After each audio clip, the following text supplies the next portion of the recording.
Open Your Eyes is brought to you by the Belize Bank. Our country, your bank.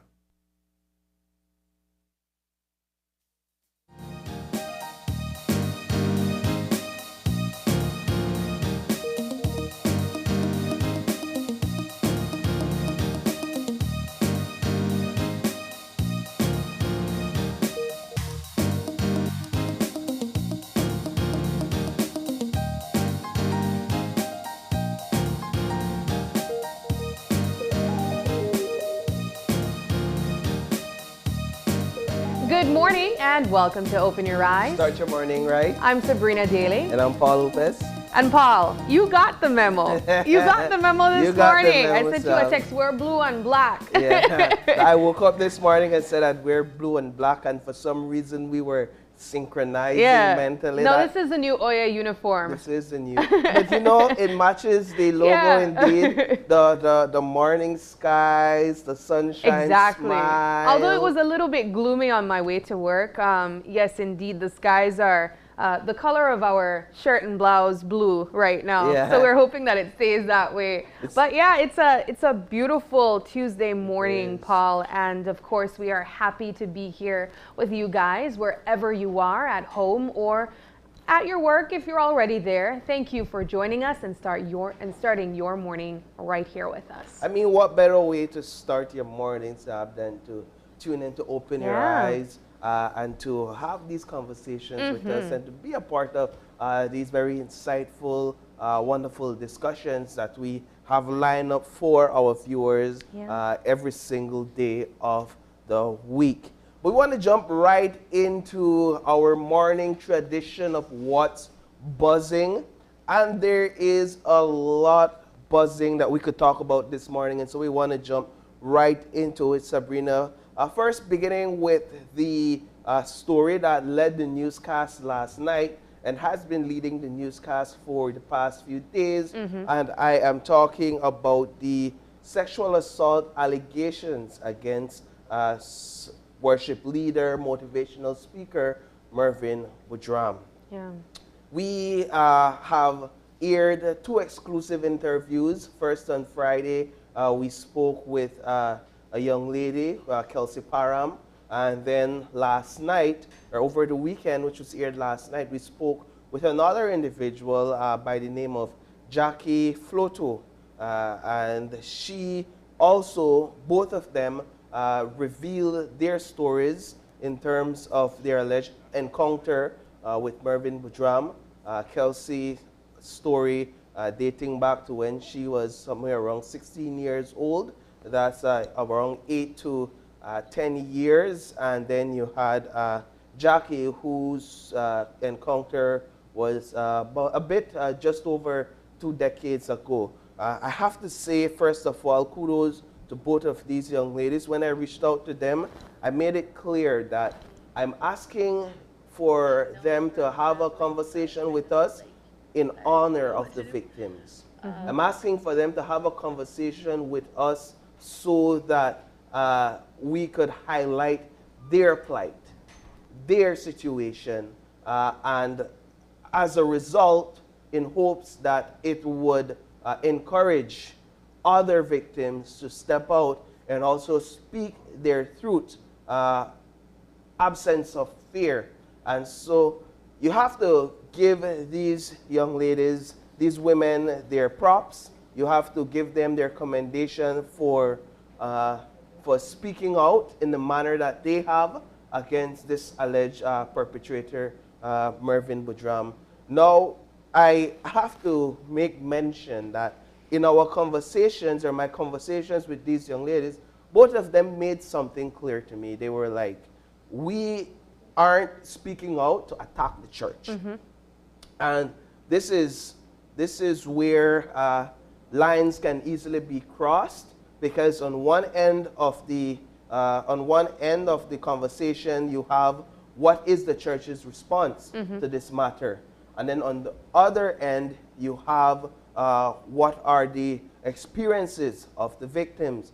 And honestly, in my view, as a reporter, as someone covering the story, I don't believe that the boat should be mixed up, because the victims' experiences are their experiences, and they have come out to say it's not an attack on the church.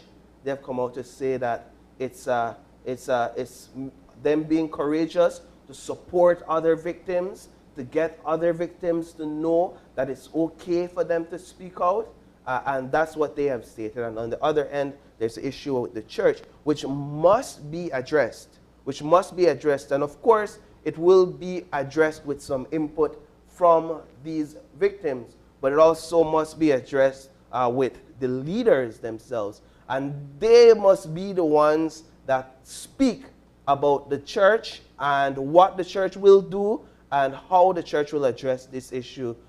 It shouldn't be that that weight is carried by the victims and their stories and their testimonies. And so last night, the young lady, Jackie, who gave us that exclusive interview, she shared to say, she sent me a message to say, and I'll read it. She said, "When I knew Mervyn Boudram, he was not in any position of authority within the church. We knew each other through church events and church circles. Had I sought help, it would have been from my church family, not because they were responsible for his actions, but because they were the adults in my life. Many people have opinions as to how the church is handling the situation. Regardless of whether those arguments hold weight, my story has no place in those discussions." And these are her views. "I did not speak out to condemn the church. I spoke out in hope that this would come to an end, and the hope that any other women or children who has been hurt would feel safe to seek help and healing." So I don't know what you gather from that, but again, what I continue to gather and what I continue to establish is that as these victims come out to speak, there's one pertinent issue here, and the issue is that their truth and them coming out, that it would help other victims to seek help as well to get healing.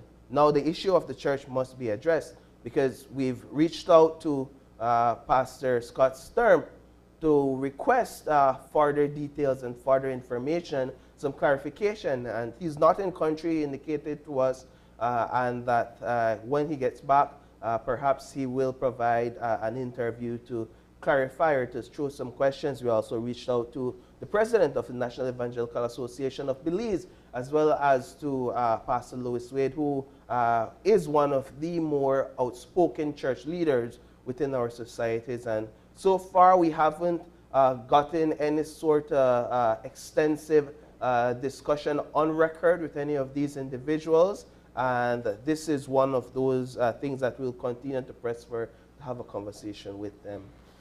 I think when we're having these conversations, you get to see two extremes, Paul. You get to see persons obviously empathizing with the survivors of these incidents, but you also see the mindsets of other people. Yeah. For instance, I saw some really disturbing comments while the story came out about persons saying things like, why did they take so long to reveal what took place many years ago? In some cases, we're talking adults coming with these stories that took place when they were children. Yeah. I believe Rebecca was as young as 11 years old. So I personally believe that that's not our question to ask, because you don't know unless you're in that position. And oftentimes these survivors that withhold this information, it takes place because of shame, because of embarrassment, because of not being certain if they will believe you. A lot of times there's manipulation that comes with that. A person oftentimes don't always just go and touch you. There's manipulation before that takes place, the buildup of trust, the placing you in a vulnerable state, or coming to you when you're vulnerable. And we saw that being the case in both these instances, right. both the interviews that you gave. Yeah, indeed. So for me, that was something that was, one, really hard to see. Persons that blatantly in black and white, in the comment section, victim shaming and victim blaming. The second thing that I wanted to point out was to add to exactly what you were saying as it relates to the church, because we also have to remember that it's not fair to shun an entire body where only one person, you know, made this mistake or did this deed. So for me, and I don't say that from a religious place. I say that from a, this man made this error, and I'm definitely hoping for the church to come out and say something about it. I do believe we got a press release from the church that he directly was involved with. So that's a start, but I don't think it's fair to shun all churches because, you know, he's not representative of any of them. He represents himself. His actions represent himself. So I think that's definitely something to think about when we are putting the church in this conversation. We definitely would like to hear something from further. I would like to perhaps hear an interview from the church that he represents aside from just a press release, because these are survivors that came out and told their stories. And I believe that just putting a statement out there, it could be a little bit, I just think it would be more sensitive to the situation if we would actually get an interview. But that's just my opinion. I know that this is such a sticky situation. And this is something that I also think about. I really think about his family, because I don't know that his wife, you know, or his children, I don't know what their situation is like right now. So I carry empathy for them. Obviously, my empathy does not take away from the fact that his actions were wrong. And I hope that whatever justice that follows is fair for everyone across the board. So yeah, I will say that based on the press release from Jubilee Ministries, one can gather that the leadership of the church has to some extent had conversations or met with a couple of the victims. Yeah, I understand they're also doing an investigation, and they found they other did an investigation, victims. And that was one of the questions we had yesterday, right? Because within their press release, they stated that the investigations revealed there was further exposures based on the investigation. So the question in everybody's mind yesterday was, what are these further exposures? And also, was it before it was exposed to the media? Right. That was also another question. Right. So that's a fair question. What are these further exposures? Was it before it was revealed to the media? Was it as egregious, these exposures as egregious as we're now discovering them to be because these victims are speaking out? And if so, then why is it that there wasn't actions taken to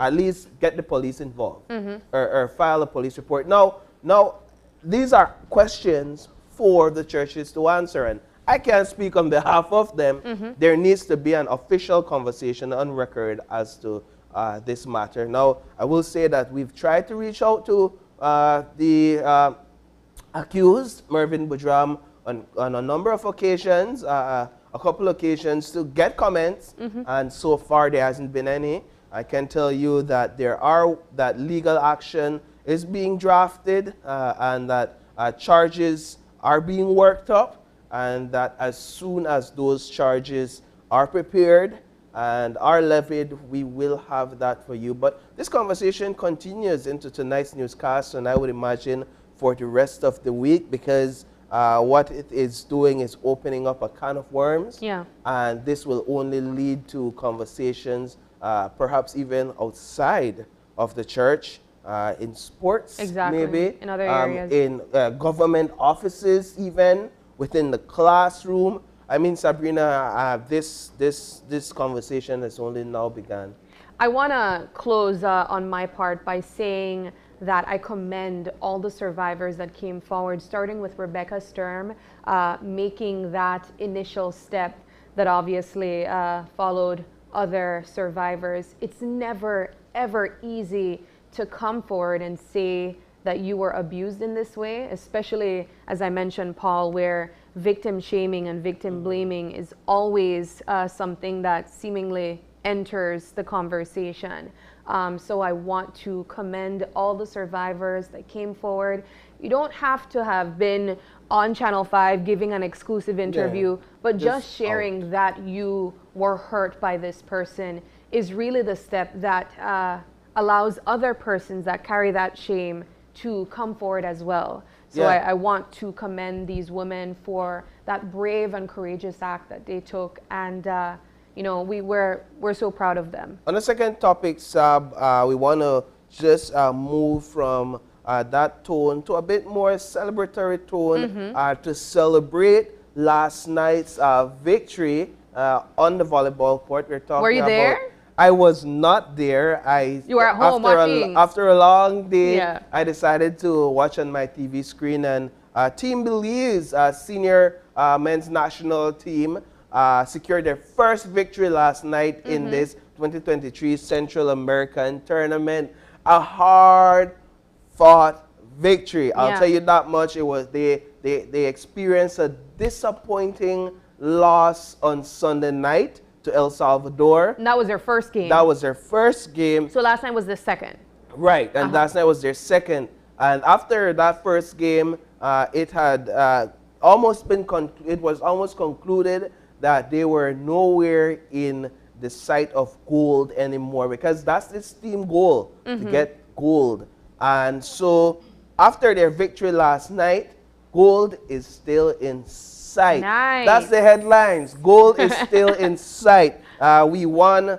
We were down 2-0, and of course these games goes to 3 sets, or the best out of 5. And so it meant that if we were going to win last night's game against Panama, we had to win the next 3 sets, and we couldn't allow them to win any other set.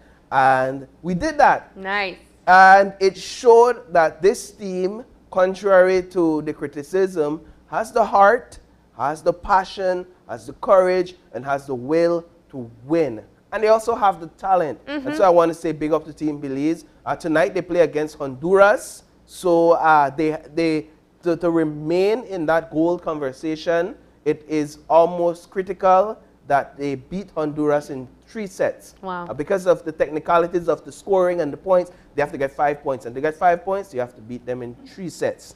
Right? And so I'm just saying that to say tonight is a big game. Yeah. And so if you're just a patriotic individual, it's good that you head on down to the Civic. Or if you're a sports analyst like Paul is, all the technicalities that you just provided. I'm not a professional in the field. But I will say, last week we had a couple members from the team along with the coach on set.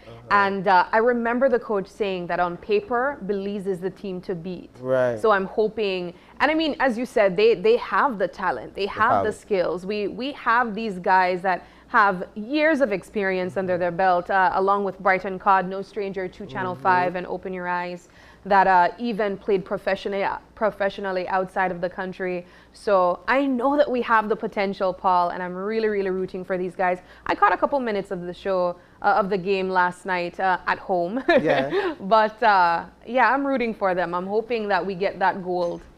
Now, finally, Sab, it's Tuesday.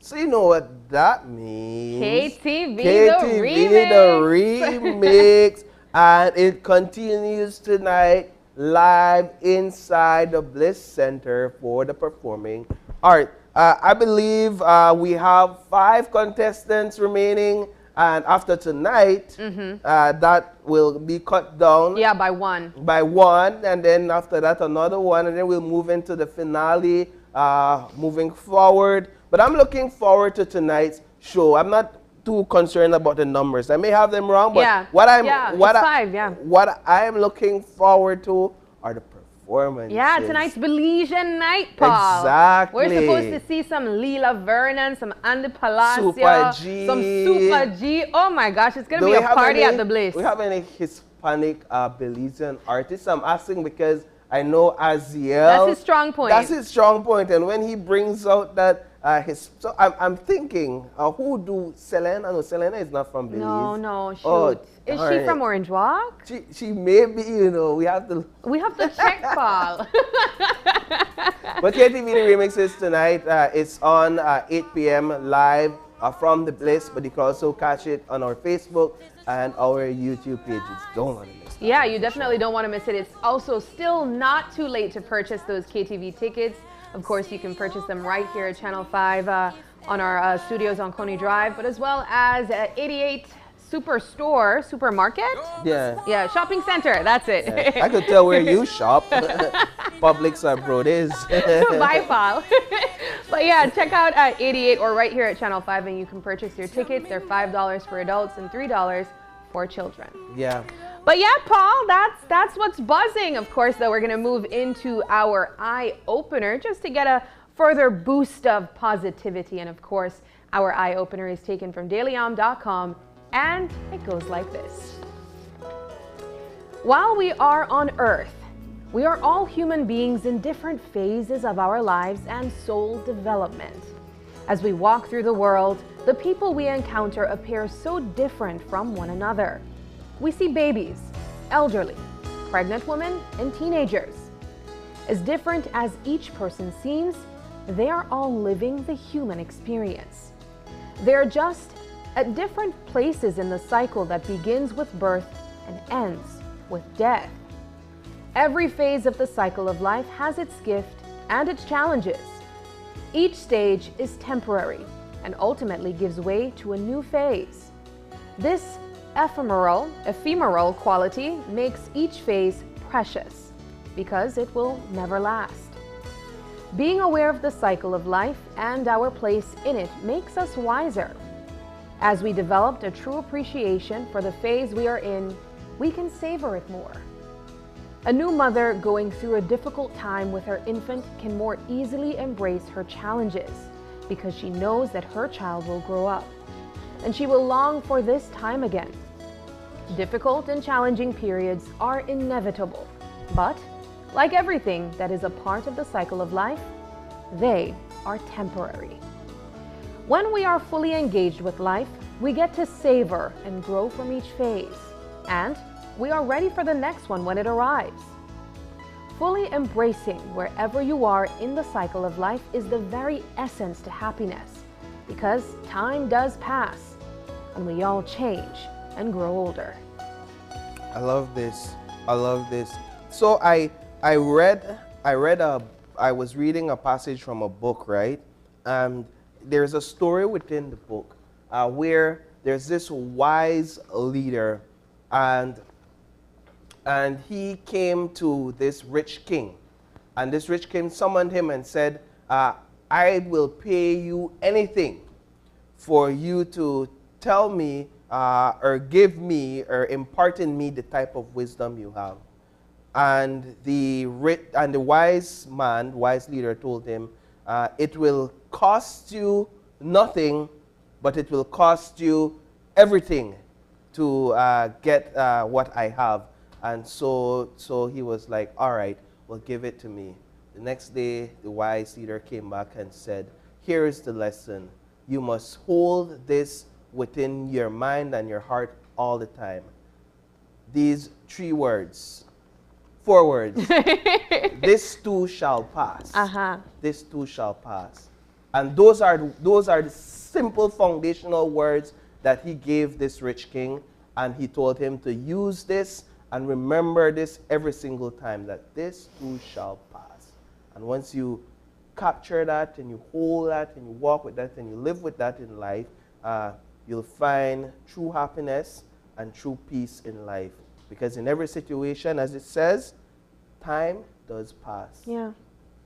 There's so many lessons and messages that you can get from this eye-opener, Paul. I definitely agree with the one that you provided to us. I'll add to that by saying the quote that popped in my mind was that saying that goes, the bad news is nothing lasts forever. There you go. But the good news is Nothing lasts forever. So whatever point you're in, whether it's good or bad, definitely embrace it for what it is, because it won't last forever. Yeah. So if you're in a challenging point in your life, remember, it won't last forever. You won't always be struggling in that position.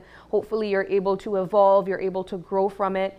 But also, when you're spending those little moments with the ones that you love, or when you're enjoying that particular tidbit of your life, remember that that also won't last forever. So if you have a kid and you're maybe spending time with your kid or a loved one, remember that they won't always be around, because we're all in different phases of our lives that begins with birth and of course ends with death. Yeah. So that's one of them that I thought of.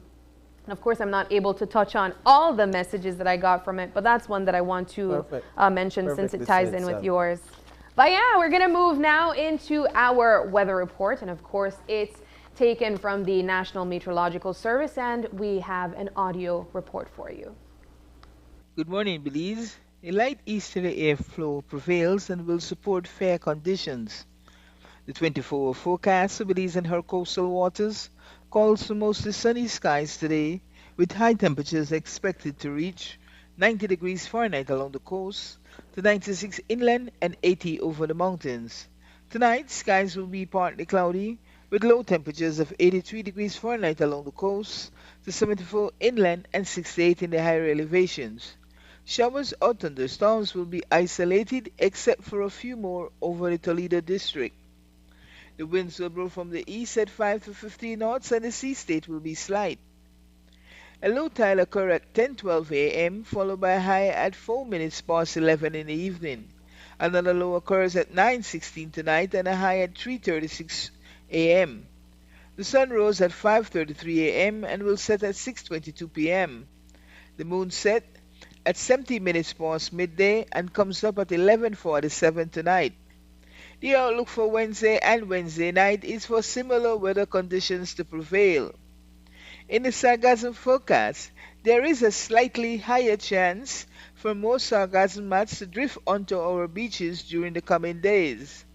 And in the tropical weather outlook for the North Atlantic, the Caribbean Sea and the Gulf of Mexico, no tropical cyclone formation is expected during the next 48 hours. And that's your morning forecast that was prepared here at the National Meteorological Service. All right, many thanks to the folks over at the Met Service for providing us with our daily weather update. All right, Paul, we're going to move into our show lineup this morning, and we have three exciting, great conversations on a Tuesday, Paul. Of course, we're going to start things off with Deputy Mayor of Belize City Council, Alan Pollard. He'll be joining us to talk about his annual clothing drive, but also his decision, Paul, in running for municipal office as the next mayor of Belize. And in the second conversation, it's all about the annual Diocese Day. All right, and in our third and final segment, we will be joined by designer Farah Diva Ken to talk to us about Midnight Sun, a summer collection. Wonderful. All right, I'm looking forward to three of these conversations, but of course we're going to take a break. And when we come back, we'll be joined by Deputy Mayor Alan Pollard to talk to us about what he's up to. Don't go away.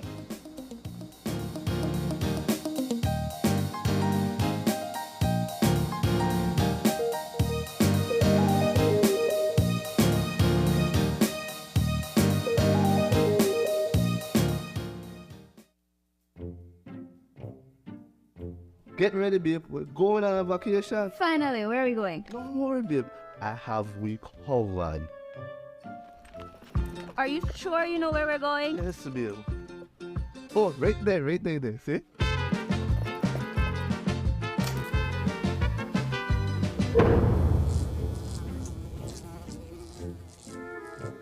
Babe, the price was too good to be true. Me look much more better in that picture. When life throws you a curveball, Belize Bank has your back. With our online financing, you can turn any vacation mishap into a dream getaway.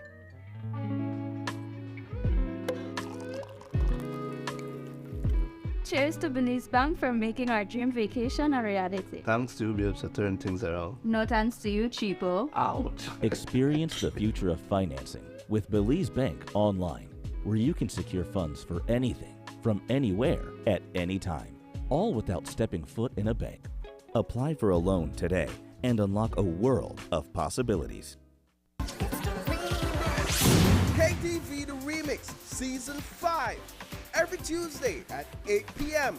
Come on out and win fabulous prizes and the chance to compete in our halftime challenge. Tickets are available at Channel 5 on Pony Drive and 88 Shopping Center on Central American Boulevard. $3 for children and $5 for adults.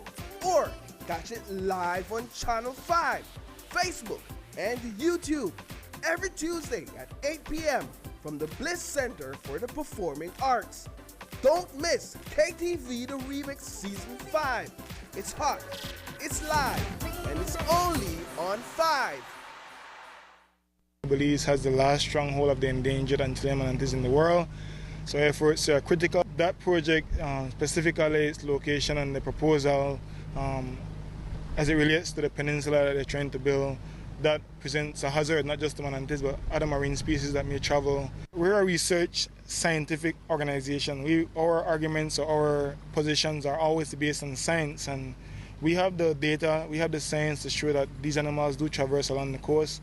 In the last month, we had 2 animals that we tagged in Gales Point manatee that have made numerous trips between Gales Point and Belize City, literally passing right in front of the proposed area, coming into the Sibun River.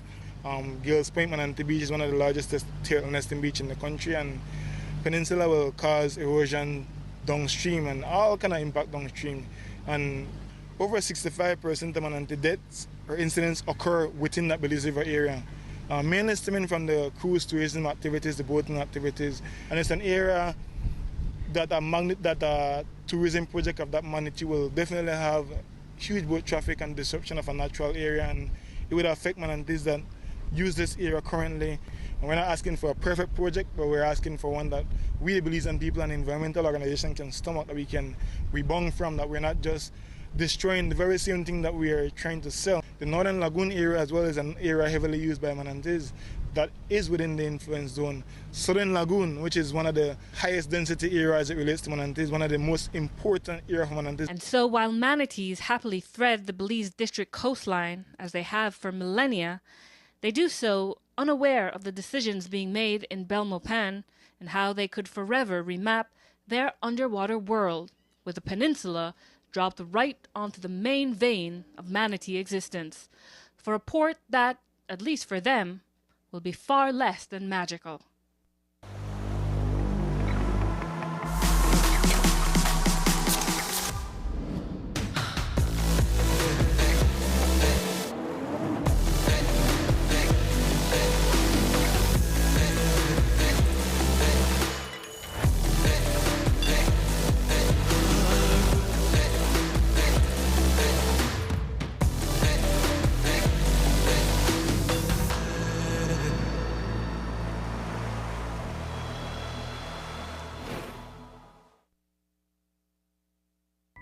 Make your summer better.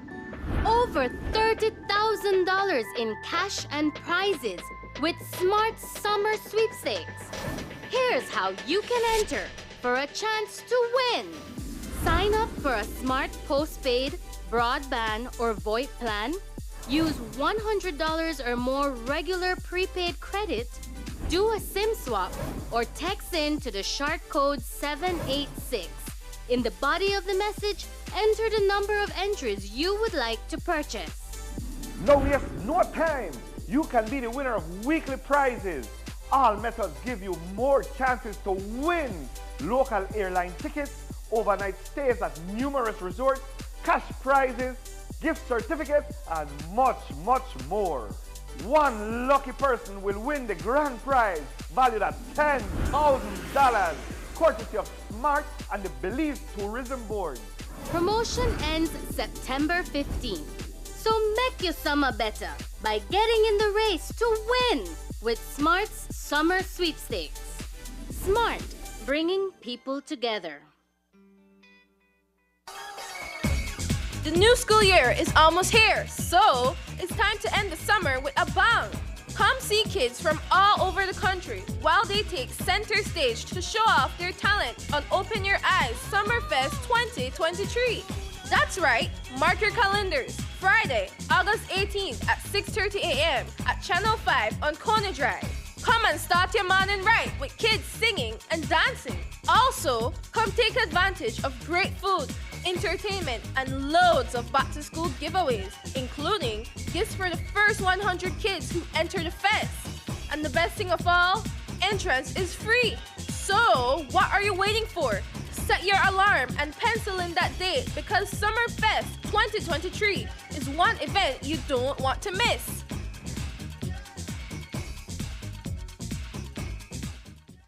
Prime Minister John Briseno is hell-bent on passing his rehashed definitive agreement before the Senate begins its inquiry.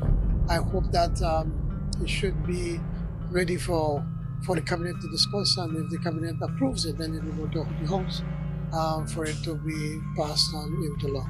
John Briseno wants to beat the Senate inquiry, yet he doesn't want the Senate to question him.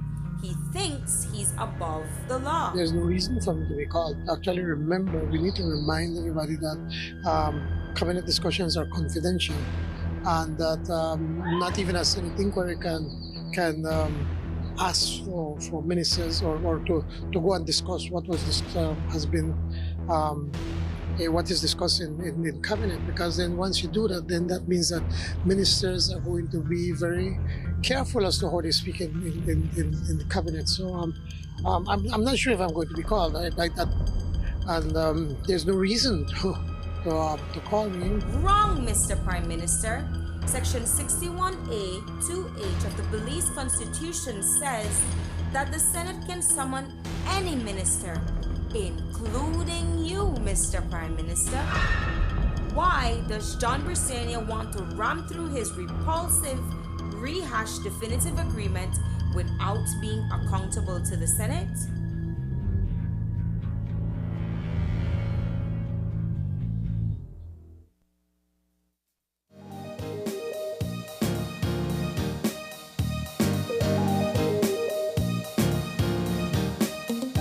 All right, and welcome back. We're about to start our first conversation for this morning, and we have in studio with us not other than the Deputy Mayor of at the Belize City Council, Mr. Alan Pollard himself. Good morning. Good morning, guys. Good morning. Morning. All right, so Alan Pollard, let's get right into it.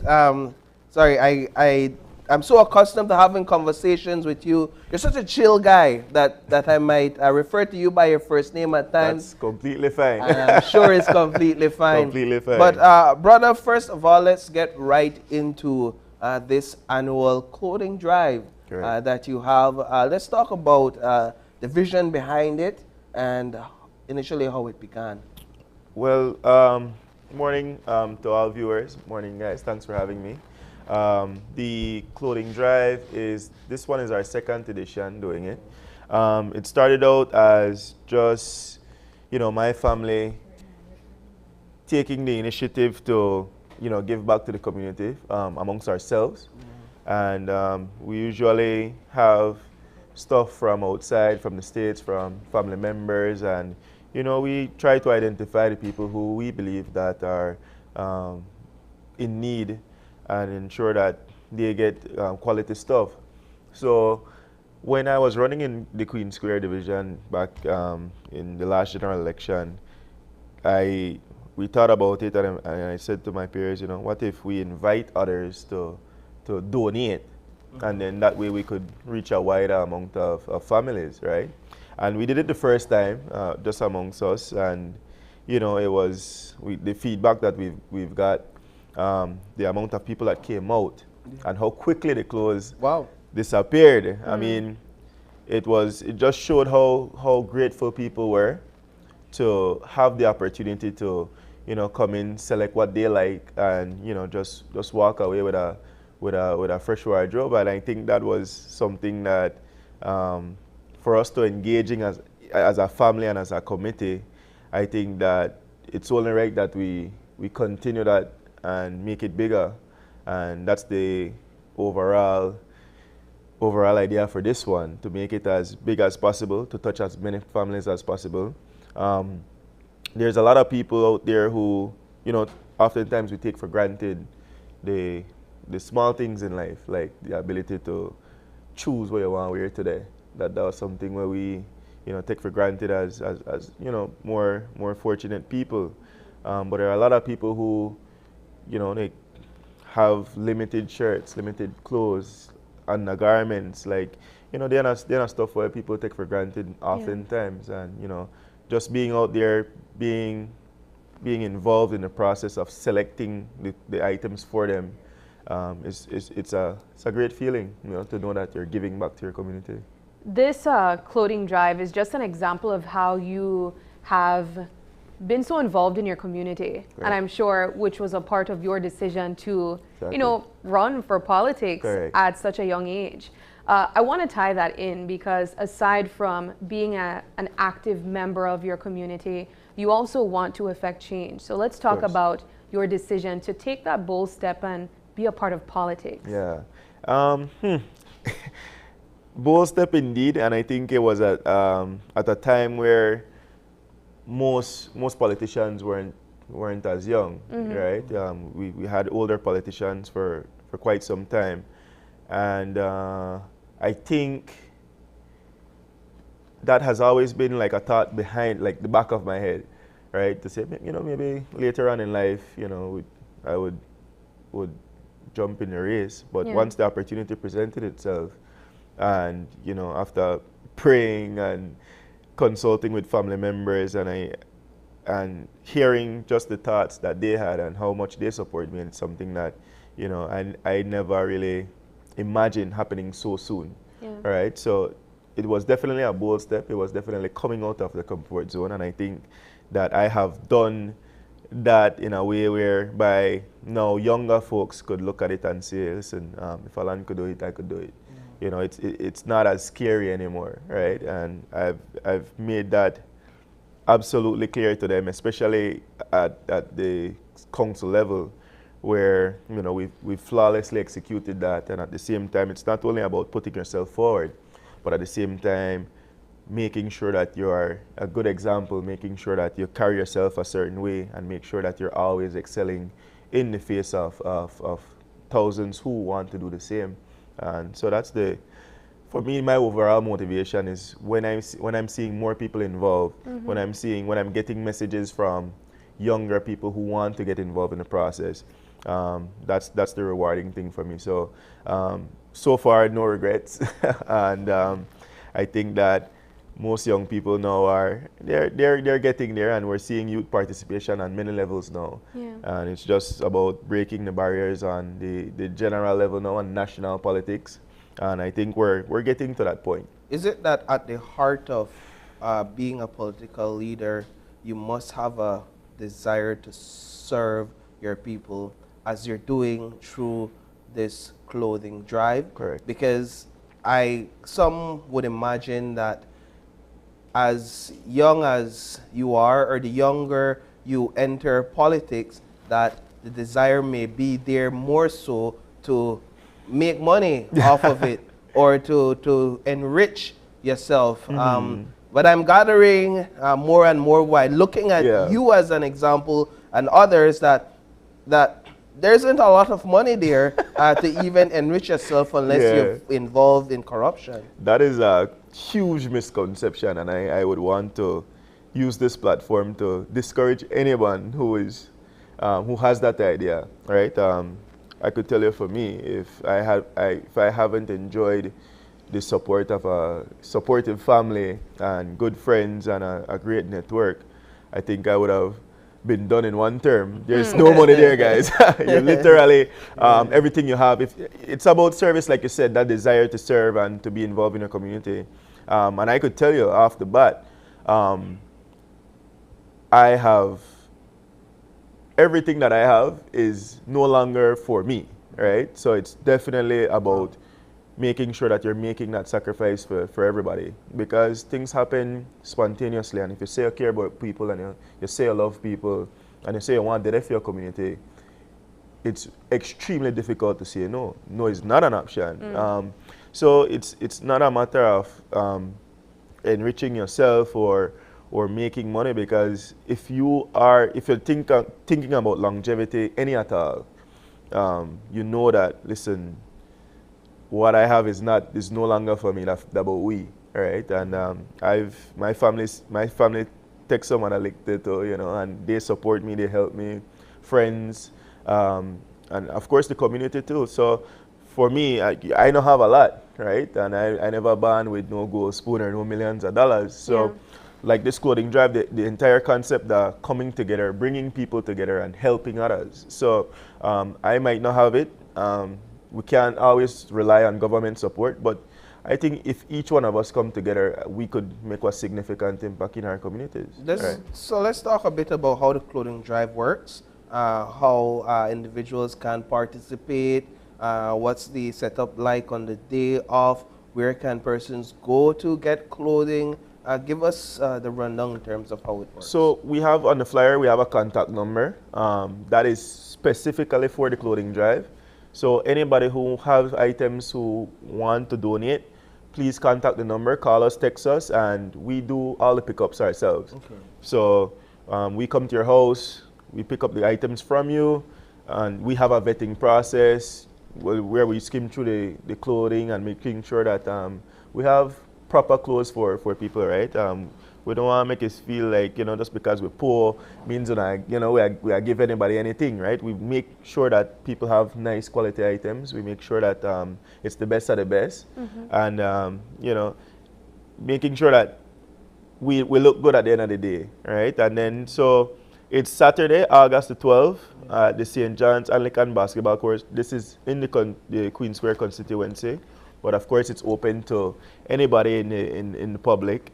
We will be having some school bags as well for the kids, some supplies. We usually do free hot dogs, and we're having bouncy house as well. So there's some activities for the kids. Maybe while the parents go through the items, the kids could have their time enjoying the bouncy house and other activities that we have out there. You made mention earlier of the fact that once you enter the political arena, what is yours is no longer solely yours. I want to ask, because there's this expectation of young politicians to break the cycle of dependency among constituents. How do you go about seeking to do that? Or is it a lost cause? Is it such a generational thing that there is no way to cross that hurdle whereby as a politician you are not viewed as sort of a mini god in your community because of your ability to give handouts constantly, to have the people dependent on you? It's a psychological thing as well. Right. The more dependent you are on me, the more reliant you are on me, the more I am loved and embraced in my community, and the higher chances I have of being voted in and gaining the support I need at the next election. That's an excellent take and an excellent perspective.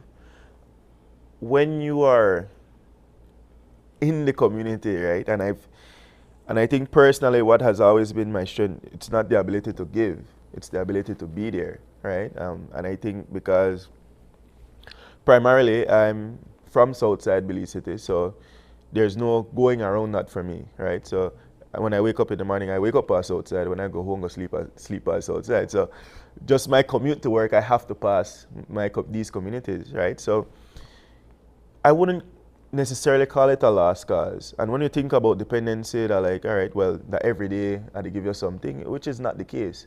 When you are involved actively, you understand some of the pressures that these people are under, right? It's not a matter of they want to depend on you, but who else, right? So, like, if systems have failed them over time, right, and that is something that has happened already, right?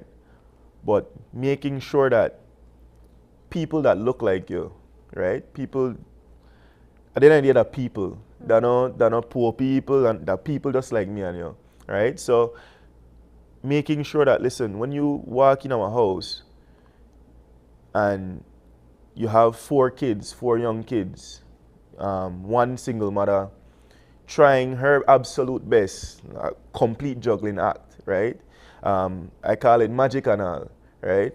To try to send these kids to school, to provide for the family, be mother and father, for work, and at the end of the day, how would they need sometimes that just the extra push. And if I'm in the position to maybe lighten the burden a bit, I don't see it as them being dependent on me. I'm seeing it as, listen, I am somebody in my community where I could provide, and that's the way I see it at the end of the day. You speak like a national representative, but yet we hear that your aspirations right now is for mayoral office. Correct. Is it that you've set aside your national political aspirations, particularly in Queen Square, where you lost by a small margin at the last general elections? I wouldn't say set aside. That's not the way I would put it. I think that my political journey is just that, a journey, right? Whichever level I am, whether it be council level, whether it be national level, the service is the same. I'm just here to serve. And I've always said this in the party, for me, I'm not one that is big on positions, but just being able to serve at whatever capacity is something that of course, nationally, that's my end goal. I think that we all have to dream big, right? And I always refer to myself as a professional dreamer before a politician, right? And so for me, of course, one day I would want to be a nation leader. Of course, one day it would be a dream to become the Prime Minister, I believe. But saying I'm setting aside my national ambition is furthest from the truth. And I just think that at this time I'm very young. I'm still very young, as much as I don't feel so sometimes. I'm 28 years old. I think that the journey entails much more than just going into a division and being there for umpteen years and then trying to naturally ascend. But how I could provide for my country every step on the way. So at the mayoral level, how could I be a part of shaping Belize City into what I believe that should be a city that my kids could live in, right? Where I could live in, and my peers could feel comfortable, should be safe. And at the end of the day, when I go out on a national stage, I could say, hey, this is Belize, and this is the hand that I had in there. Yeah. Like, this is what I've done at a city level. And then after that, once I'm successful at that, go to a national level and then have my my influence there as well. So I do believe it's a journey. I do believe that every step of the way adds to the bigger picture, right? It looks like you're not afraid of taking the slower path to where your desire is. My question to you is, if you were mayor, what would you do differently? That's an awesome question, an excellent take. And the slower part, to me, I wouldn't necessarily call it a slower part. I would call it the more impactful part for me, to make sure that, like I said, have tangible things to say. All right, well, this is the legacy of Alan Pollard. This is what I envision my country to be. This is what I envision my city to be. So I cannot say, all right, well, now that I'm mayor, I'm disregarding what I've done as a councillor, because we have done so much, right? Being at City Hall at 2018, seeing where we were and what was there and what we had to do to cross certain hurdles, it's all part of the process of where we need to go as a city. And I believe that differently, I think that speaking differently, I think that we do need to have a new vision, a bigger vision as to what we want the city to be. and we need to have a focused approach on how we accomplish that. And I think that key areas we have to look at, especially in, I think that a lot of people now we're hearing people are fleeing Belize City because of whether it's not safe or they think that other areas are booming, for example, the Keys, etc. But I want it to be a situation where people are coming to the city for opportunities, for whether it be job opportunities, whether it be for business opportunities, and of course, being in a safe environment, doing so as well. Having that narrative that, listen, you could raise your kids in Belize City and it'll be completely fine. You could start your business in Belize City and it's completely fine, right? And I think that when you look around all over the world, the city is the heart of the country, right? The cities is where the economic prosperity is happening. It's where people are coming together as communities. It's the hallmark of what that country is, right? When you think New York, you think New York City, right? When you think England, you think London, and that's the same thing with Belize. It shouldn't be just, all right, well, we fly into Belize and then we go somewhere else. No, why Belize can't be a destination in itself, Belize City? Why the city can't be a hub? My question is it tough to campaign for leadership when you were a part of the very same body that was led by someone else?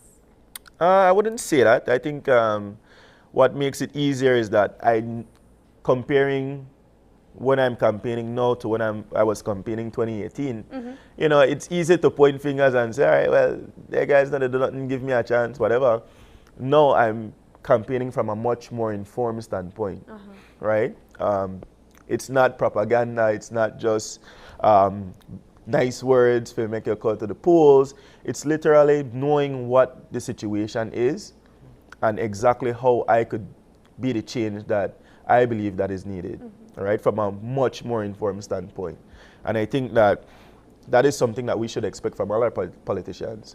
And it shows that it's not a popularity contest. It's literally electing somebody who you believe that has the skill set. And one of the strengths that I do have now and that I do enjoy is that, yes, I'm young. Yes, you're getting youth. And yes, we want youth participation, but I'm also experienced. Yeah. All right? At the end of March, you're looking at a 6-year municipal leader. Wow. All right?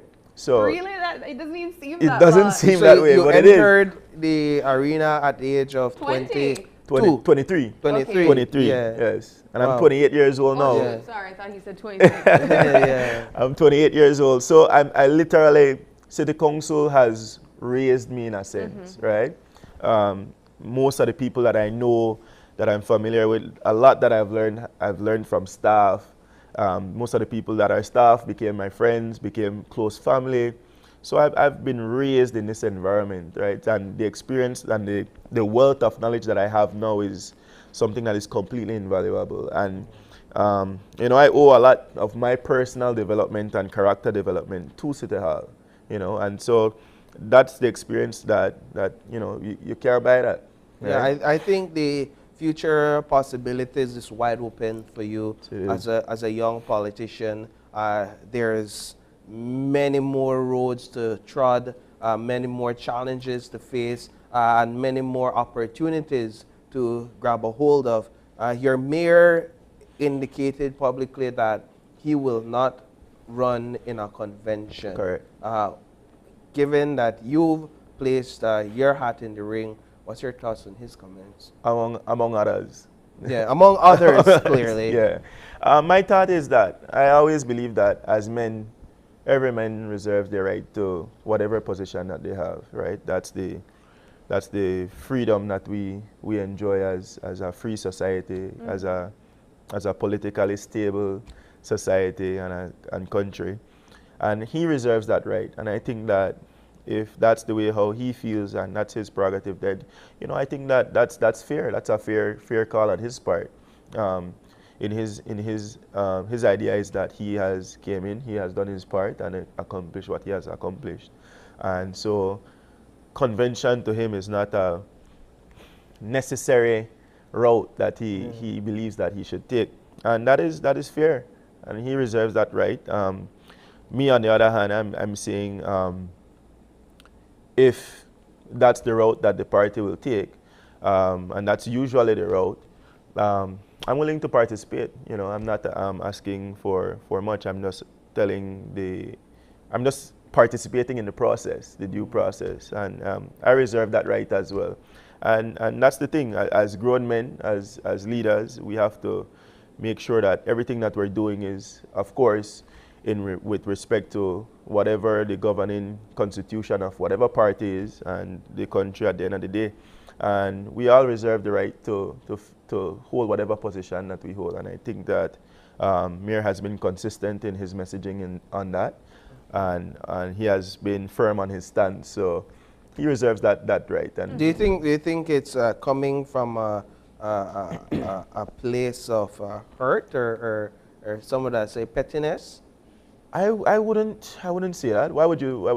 I'm wondering if, or may perhaps a place of a sense of betrayal, that to say that, all right, I've done so much, I've given so much, I've won twice for the People's United Party in Belize City, and I perhaps the word I should have used initially is entitlement, and I should be entitled to be endorsed. I am entitled to be endorsed, and I'm not speaking for the mayor. I'm asking. I'm entitled to be endorsed for a third term. We know how it works in politics. A lot of times, people want to be endorsed because of the amount of investment they've made, the amount of work even behind the scenes that they've done to keep the party in a position in these seats and within these circles. I personally can't speak for the reasoning as to the position that the mayor took, but I don't believe in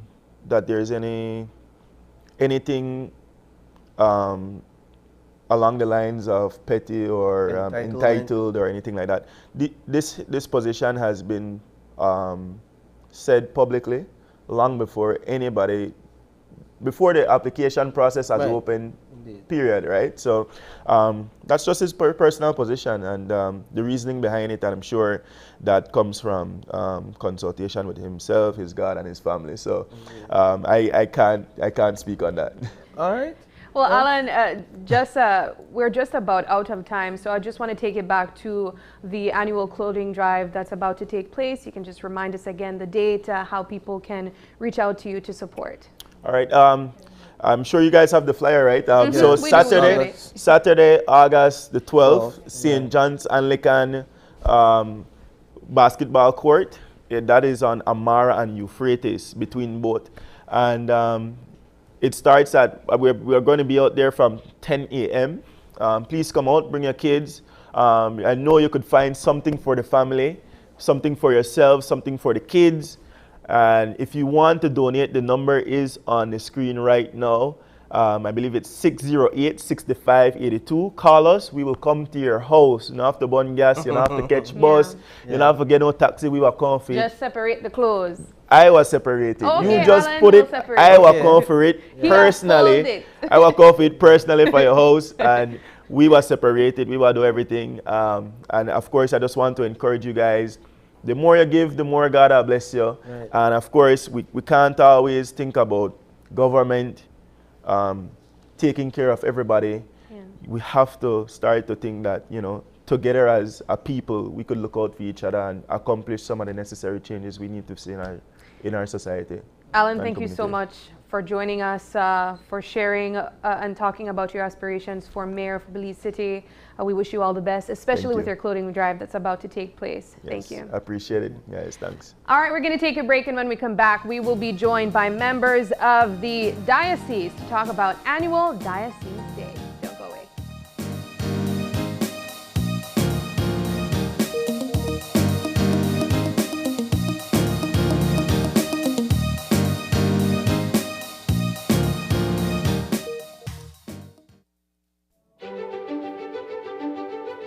Technology is ubiquitous, and it's transforming how, when, and where we work. Fulltech Systems is placing award-winning devices in the hands of information workers, allowing them to work without compromise in a world without wires, to innovate, create, and to maximize productivity anytime, anywhere. satisfying the needs of the desk-centric remote and field worker and every other worker in between. We are providing the industry's best devices to businesses going through the process of digital transformation. Partner with us today to provide the solutions that will allow your employees to work effectively and efficiently to enhance your customers' experience.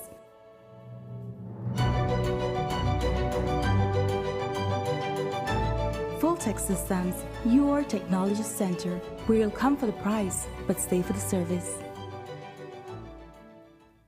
Prime Minister John Briceño returned to the country today after 20 days abroad. He's going into a House meeting next Friday where reports tell us government plans to introduce legislation to replace the definitive agreement, which he famously tore up at the last House meeting on June 16th. Now, what will this new legislation look like? We know what it will look like. The new Portico Pension Plan Bill will have all the same scandalous tax benefits that were in the definitive agreement.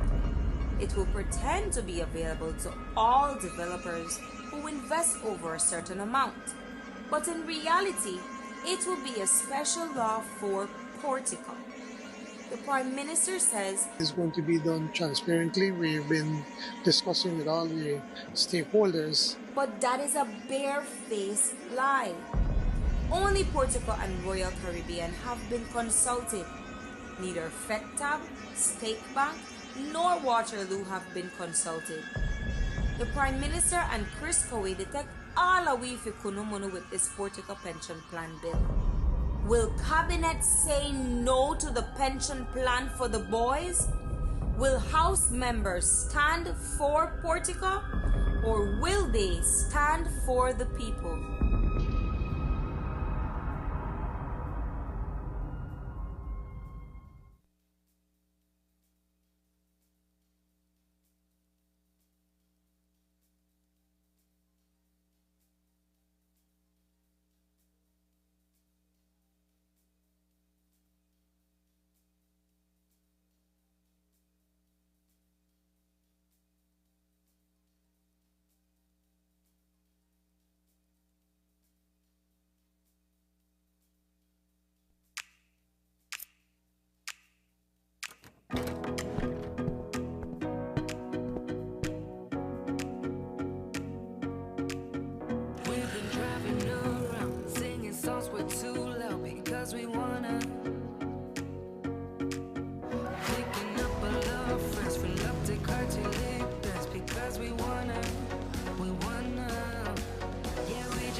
Honda Navi, a partner you can rely on. Benquip, equipment, parts, service. The new school year is almost here, so it's time to end the summer with a bang. Come see kids from all over the country while they take center stage to show off their talent on Open Your Eyes Summerfest 2023.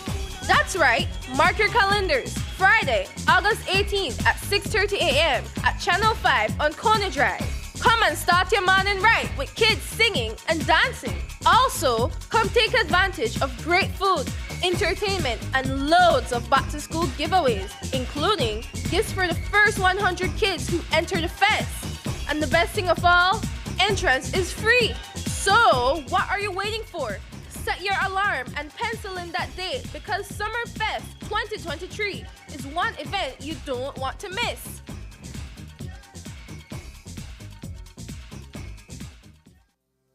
How does investment services work? For example, Joe's Construction wants to expand its operations by purchasing new equipment and hiring additional staff. How can Joe's Construction get an investment loan? The answer: Investment Services appraises the loan application and focuses on two key areas: adequate collateral, and repayability. Investment services will also consider how Belizeans and the economy will benefit from this new investment through job creation and business growth. The terms and conditions for Joe's construction loan will be based on the purpose and cash flow. After recommendation and approval, the loan is disbursed. SSB remains committed to proper management of the fund through prudent and responsible investments for the benefit of its beneficiaries, employers, and the Belizean economy.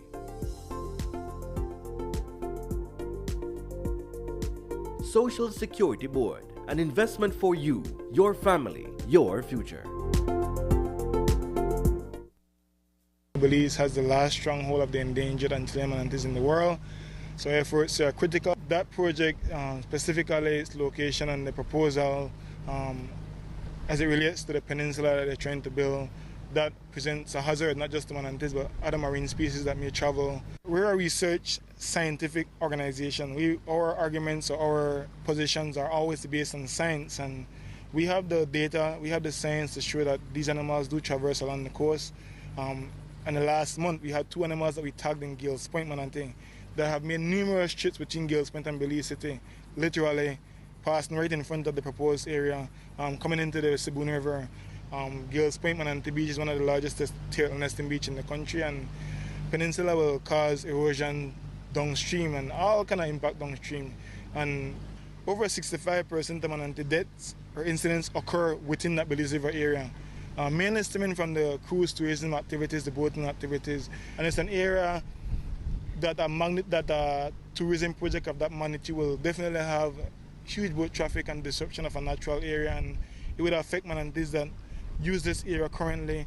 And we're not asking for a perfect project, but we're asking for one that we, the Belizean people and environmental organizations, can stomach, that we can rebound from, that we're not just destroying the very same thing that we are trying to sell. The Northern Lagoon area as well is an area heavily used by manatees that is within the influence zone. Southern Lagoon, which is one of the highest density areas as it relates to manatees, one of the most important areas for manatees. And so while manatees happily thread the Belize district coastline, as they have for millennia, they do so unaware of the decisions being made in Belmopan and how they could forever remap their underwater world, with the peninsula dropped right onto the main vein of manatee existence, for a port that, at least for them, will be far less than magical.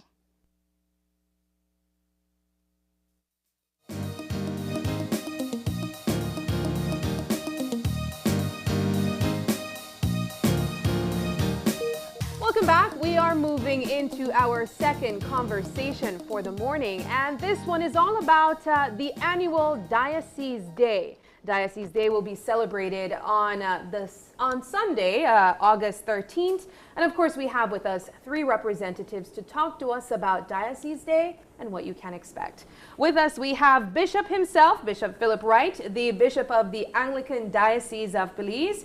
And also we have with us Dr. Jeremy Cayetano. She is the General Manager for the Anglican Pre- and Primary Schools. And also Miss Josephine Flowers. She is the planner for the annual Diocese Day Planning Committee. Good morning, guys, and of course, thank you for joining us. Good morning, Sabrina and Paul. It's a joy to be here. It's been a while since has it? But for good reasons. Yes, yes. But it's good. So let's start things off with the Diocese Day. So Bishop, I'll throw the question over to you to get a bit of a background of Diocese Day and the reason why we celebrate it. Well, Diocesan Family Day, which is what it has emerged as. It used to be just Diocesan Day. And it was an annual celebration of when we became what we call a separate or independent diocese, sort of like our Independence Day as a church. And that occurred on the 10th of August, 1883. Prior to that, we used to be under the jurisdiction of Jamaica. And so the Bishop of Jamaica was also the Bishop of Belize or British Honduras back then. But in 1883, it was decided that we would become our own diocese, which means we would have our own bishop and our own governing structure. And so for the last 15 or so years, we have been celebrating that. more recently, it has emerged into this Diocesan Family Day, when we all gather from all over the country. Sometimes have a parade, as you will hear, but definitely a big celebration of the Holy Communion, the Holy Eucharist, and a fun day. Games and laughter, good food, and all that sort of thing. And so COVID arrested it for about 3 years. So this is our first time again since the COVID. And you will see that our team is together with Christ, together again. You know, it's sort of celebrating the fact that we now have a chance to come again as a family and enjoy one another. Was there a particular reason why it took until 15 years ago to celebrate this momentous occasion? Very good question, and I think it was just we would mark the day, you know, we would, and it's in my time really. I think we decided, you know what, instead of just acknowledging the day and reminding people, oh, on this day we became a diocese, why not do something? And it emerged, as I said, into now a sort of grand family day for the church. And not only Anglicans, by the way. May I put that plug one time? You are invited as well if you plan to go north. And we are saying to the general public, yes, Anglicans will be gathered, but please know, you're welcome if you want to come and just enjoy and share a day with us. So then I want to throw that question to you, Bishop. How do you go about celebrating Diocese Day with different denominations? You mean how do we include? Well, you know, I think one of the beauties of the Anglican Church, if I may say so, is it has always had or tried to have this kind of welcoming. So yes, we are Anglicans, we have maybe our set of beliefs, but they were always accommodating. In other words, you come and you want to partake in the Holy Communion. You will never see us saying you can't come. Right. And if you come and you want to participate, we can create space for you to read a lesson, sing a song. And that has always been, I believe, who we are as a church. No? And that helps when we have ecumenical partners or other churches. Within the Anglican Church, what's the significance of becoming a diocese in terms of self-governance? What's the importance there in terms of the weight that holds? One of the major things with that is, like I said, it's a form of independence. And so you are now able to have your own bishop. You don't have to be under somebody else's jurisdiction. And you can then construct your governance the way you want. Your constitution, we're a constitutional church as well. We actually have rules and regulations that govern how we manage. But also, by so doing, you can better align yourself with other dioceses. For instance, we in Belize are part of what we call the church in the province of the West Indies. 7 other dioceses make up this regional body, from Bahamas in the north to Guyana in the south and all the islands. So Belize is only one of 8 dioceses. And then we belong to a global church called the Anglican Communion, and that is all over the world. Population of, I think, approaching 90 million Anglicans all over the world. So, but by becoming a diocese, it's like becoming independent Belize. You take your place among other nations now, and it gives you some rights, it gives you some privileges, but most importantly, you have the opportunity to kind of steer your own course now. Nice. And I think that was a significant moment for us as a church, much as how 1981 was a significant moment for us as a country. And this would have happened well before. 1981. Now let's talk a bit about the celebration of the day itself and what can be expected of this family day. How do you celebrate after 3 years? Right. Well, with what we can say, we are going to put all into it. We are putting all into it because this is one thing that we do, and we want to make sure that everybody have fun. So we do the serious part first. But first thing we want to do, when I'm finished, I'll go over the bus route so that people can hear it. But what we do a parade. So the parade is going to be the fun part first. Because we'll have drummers, we'll have drumming, so you know some people will be dancing. Yeah. And that's what we want. And then we also will do the word as we go through the streets. We are going to read the word to in the areas that we will stop. So we hope we'll go 7th Avenue, then we'll turn into 3rd, into College Road, and then to CCC. So it's not a long parade, but it's going to be a meaningful parade, so that the whole neighborhood will be able to participate. So we are encouraging people to come out, listen to the word, and if they want to participate with us, they can participate. There are lots of space at CCC to accommodate as much people as possible. Yeah. And I know that they said that they invited the Methodists from Corozal, so we know we'll be having other people from other denominations. And as Bishop said, if you know, and we want to make a joyful noise to the Lord, so we need a lot of singing voices, especially male singing voices. Yeah. Right. So we want the males to come out, because when you go to church, you hear a lot of ladies singing. You need that baritone. You need the balance. You need that balance. So we are looking forward to that. So it's an entire day of events. Yes, we start off with the parade. Yeah. Then when we get to CCC, we'll have this service. Okay. And it's going to be a service where we do it in all the language that we have in our diocese. Wow. So probably you hear something in Spanish, you hear something in Garifuna, then we do English. We are not sure about the other languages as yet, but those two we are sure of. And then there's always something to look forward to in the service. Yeah. When we present our gifts when they take up the gifts to the altar, etc. So we hope that will be something. The drummers, we make it's a big thing for us. Will there be any sort of swallowship involved in this swallowship afterwards. Afterwards. Okay, all right. Okay, guys, I don't want to show my ignorance in this, but what is swallowship? It's an important part of any church celebration, Serena. Okay. Food. The food.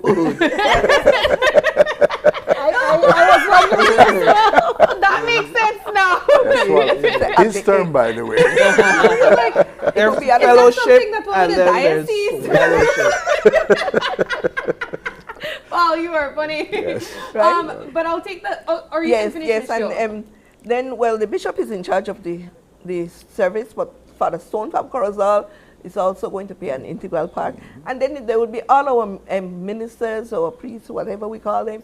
And we have our lay ministers, we have our choir, and that's where we want the males too, to make sure they can come and sing. Because we want everybody to hear in the neighborhood that we are singing and praising the Lord. Right. So that is what we are going to do. So when we are finished with the service, then we get to the other part where we are going to have swallowship. And we have games, a lot of events that, especially for the children. And you can win prizes. Yeah. And we always end with our beautiful tug of war. That is one of the best things to have when you have a lot of macho men in the, you know. That when they show up. Right, everybody wants to win. Yeah. So we are going to have it by region. We hope we'll have 4 regional teams, and then we can come up with a winner.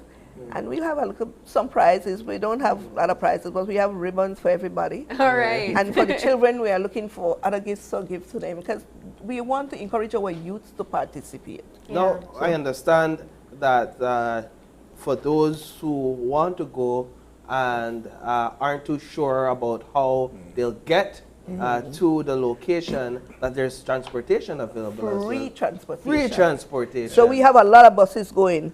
So we can start from Orange Walk. They leave from St. Peter's. And we have Mr. Stephen Humes is in charge. So they leave at 7:15. Then we have Anglican Cathedral College. They are taking 2 buses with their school band. So I tell you, we come out large. We have band, we have music. You name it, we'll be having it. And Mr. Langsworth is in charge of that. Then we have St. John's Cathedral. And both of them most of the city buses are leaving 6 o'clock. Yeah. So all the city buses will be leaving at 6. So St. John's, we have Miss Sandra Anna, who is in charge. Then we have All Saints, Miss Sonia Linares is in charge. Then we have Belize Rural, our office secretary, Charlotte Neal, is in charge. And so all of us are leaving at 6, the buses from the city. Then for St. Anne's in Belmopan, they are leaving at 5:30. Miss Cecile Reyes is in charge of that. St. Mary's, again, that's Belize City, we leave at 6. St. Andrew's in Cayo, San Ignacio, yeah. they leave at 5 a.m. Miss Perla Gonzalez is in charge.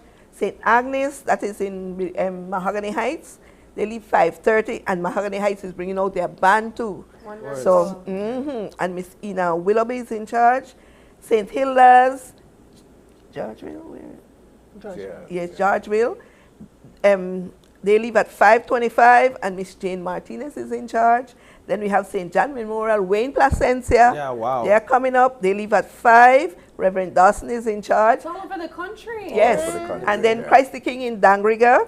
Wow. They leave between 5 and 5:30. I said Reverend Barbara said 5:30 this morning. And Reverend Barbara is in charge. So all the buses will be going along the way. So, and it probably, if I was on one of the buses, you would have heard singing coming along there. Yeah, the buses themselves could be a fun place. Yes, Yeah. exactly. Dr. Cayetana, I want to bring you in the conversation. You are the general manager for the Anglican pre and primary schools. Yes, Let's talk ma'am. about your involvement in the Diocese Day as well.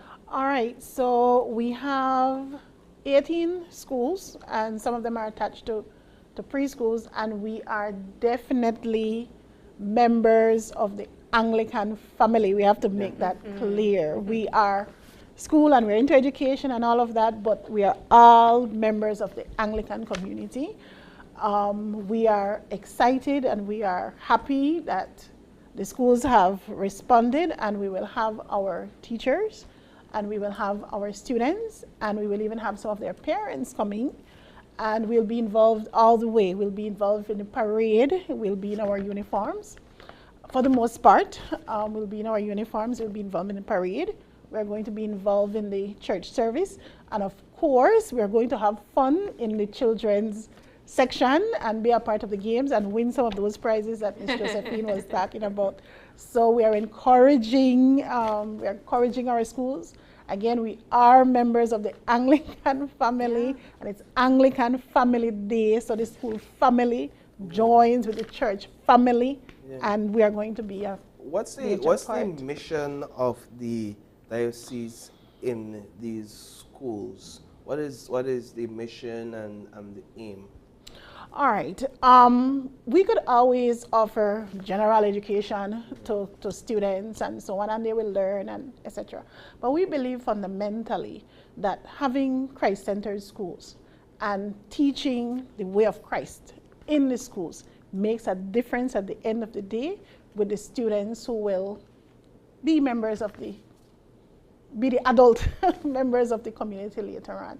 And so we hopefully bring that presence of Christ and brings that moral compass and brings that wholeness of a person into the mix, so that it's not just, you're not just going to learn your literacy and numeracy, but also consciousness as a person who is Christ-centered. We are hoping that at the end of the day, that's the person that is going out into society. I think one of the things, as Doc was talking to, I always remember reading Henry Nouwen. He's a Roman priest, but writes a lot of nice little books that I like, because you could read them in one night. But I always like an image he put forward of what the classroom is. And I'm sure he's not the first to say it, but in one of his books he says, the classroom is like, next to the family, the classroom is the next space that gives you an idea of what society will look like. Secondary socialization. That's right.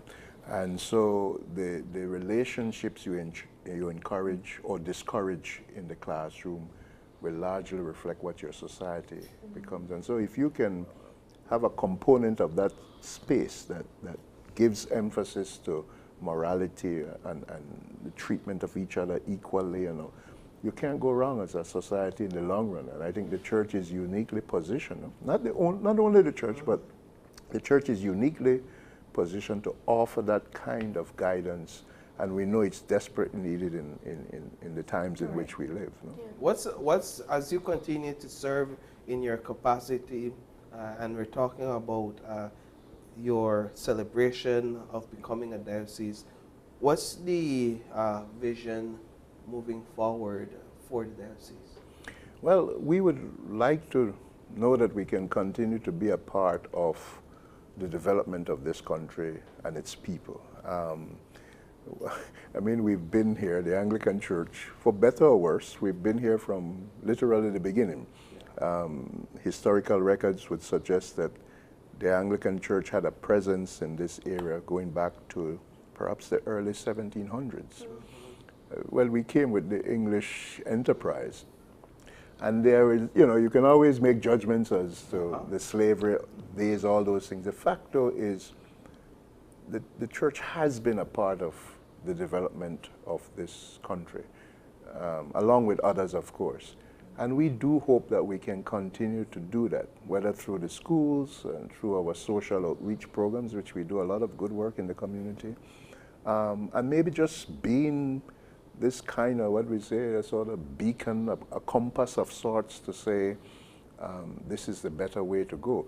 In the midst of all the challenges, as you've been talking about today, you know, it's not a perfect story, but I think it's a story of commitment. It is a story of vision, you know, of a better world.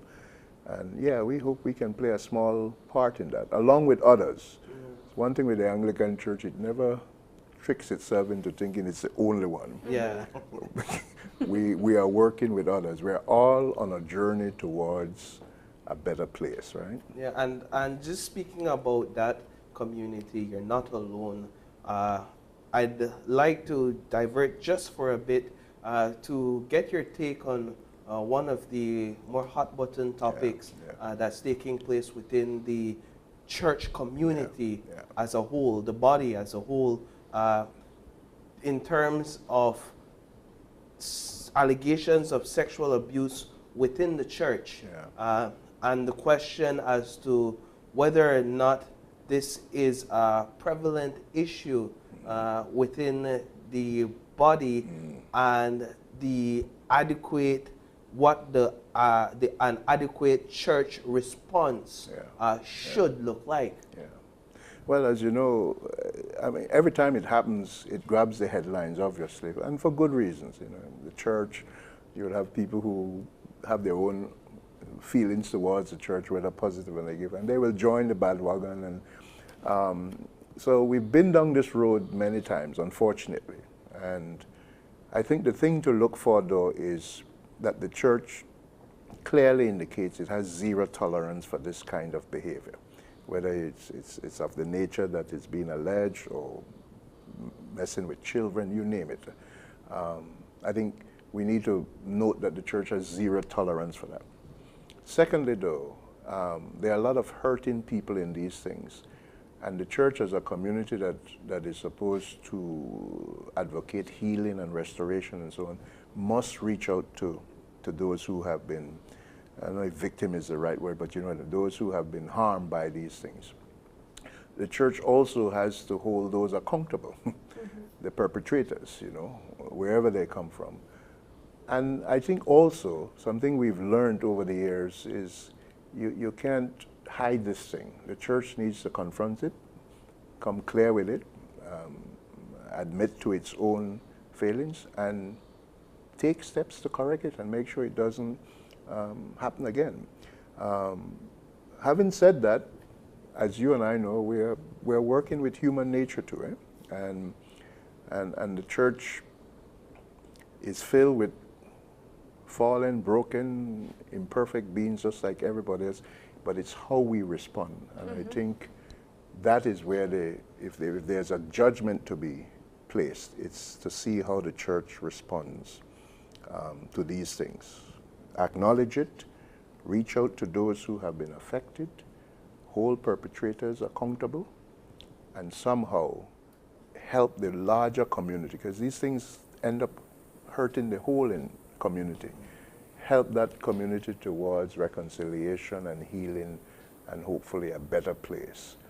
Yeah, I agree with you in saying it hurts the entire community because in the minds of a lot of individuals, it's not just that particular denomination or it's the church. Exactly. They say, oh, the church and the church people. Final question, and this just to ask, where does the law of the land in your thoughts, where does the law of the land fit into all of this? I know that many times churches have their own methods of restoration and working with an individual, but when it comes to the law of the land, should that be considered as a part of accountability, taking accountability and action? Oh, definitely, definitely. Remember I mentioned we have our own constitution that helps us to govern ourselves internally, but that internal constitution cannot violate the constitution of the country. And so the law has to apply. The hope is a denomination, a church will have within its own structure mechanisms to deal with it, but where something is criminal or transgresses the law of the land, then the appropriate steps, as hard as it may be, the appropriate steps need to kick into place. You can't have an institution existing in society that is above the law or is excused. That's not how societies flourish. Yeah. No one is above the law. And I think as a society we must insist on that. That holds not just for the church, it holds for politicians, it holds for the media. You violate the law of the land, you will be held accountable. Mm-hmm. But hopefully the institution of which you're a part will also hold you accountable within their own structure. But the law of the land should supersede any constitution of an institution within that country. Does the diocese have any sort of structure or system for sensitization of its leaders where these matters are concerned? Very good question. We do. We have been developing a thing called Safe Church. And I'll gladly share some of that with you at some point. But it is clear as to the boundaries that you can't go beyond. And what is interesting too, the church has a thing called ecclesiastical court. We actually have our own internal little court system. And not even the bishop is above that. I go out of the way and the archbishop can assemble an ecclesiastical court within which I will be tried within. And we have a thing we call when you go the wrong way. This is another term for you, Sabrina. In our church, we can defrock you. And that's an official term. Strip you of all your rights and privileges as an ordained person and ask you to leave the ministry. Not the church, because we're still, but you will no longer be able to function as a priest, as a leader in that church. Okay. Well, Diocese Day, that's on Sunday the 13th. The 13th in Corozal town, where the parade will start at 9 a.m. through the streets, the main streets. As Josephine said, we will be reading Bible lessons to the whole community, dancing behind the last truck, which will be playing some nice music, and then the bands with the children and the schools. CCC, the Caribbean Corozal Community College, we assemble there for the service and fun day. And I think it will go until 3 o'clock or so, because we have to make our way back home. But of course, there's transportation across the country. There's transportation across the country. By the way, just for contact, if you don't mind, the numbers for the office that you could call are 227-3029 or 227-8055. And you call those numbers and you can get further information as to the details. So, but again, we want to thank Channel 5, Open Your Eyes, for giving us this opportunity along with my colleagues to come and spread the word. Yeah. We wanna break the idea that people have that the church don't know how to have fun. Oh. Who said the church people don't know how to have fun? Well, you're breaking that stigma. We sure are. You come there and remember, all are invited. You know, we may say this is an Anglican family day, but really and truly, you are in Corozal, you want to come by, please know you're welcome. We'll treat you just like every other member of the family. Perfect. And if you cannot make the parade, you can go and wait for us at CCC. So if you don't have the knees and the legs to do the parade, still come. Yeah. We'll take you to where the service would be held, and you can sit and wait there for us. Wonderful. Yes. Well, thank you guys so much for joining us. We Thank you appreciate very the much. information, and we hope the celebration goes well. Well, thank you very much. Thank you. All right, we're going to take a break, and when we come back, it's all about a fashion show called Midnight Sun, a summer collection. Don't go away.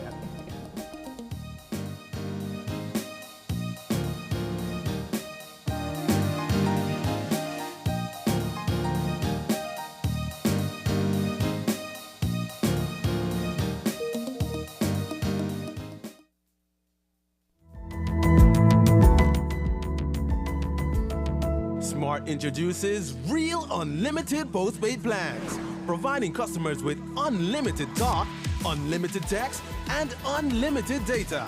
Now that's a real great deal. With Smart Plus, Share 1 and 2, and Enterprise 1 and 2 plans, you can talk as much as you want, text as much as you want, and for the first time ever in Belize, you can enjoy unlimited data with your postpaid plan. So come in and sign up for an unlimited postpaid plan and enjoy limitless possibilities.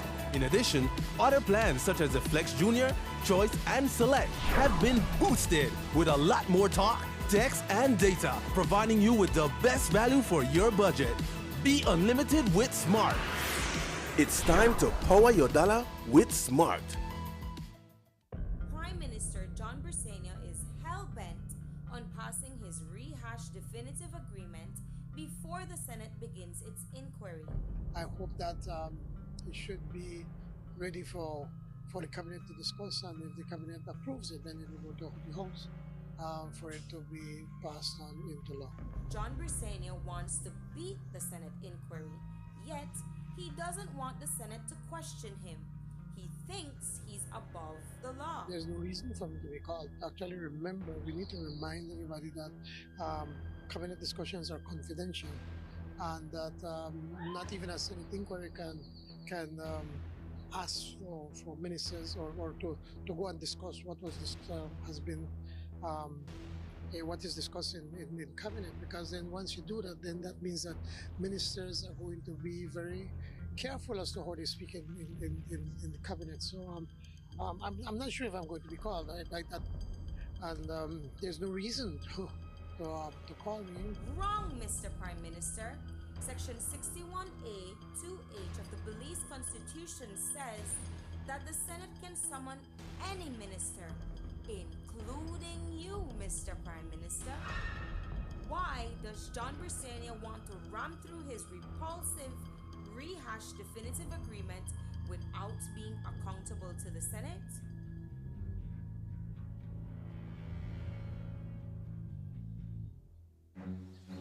Come on!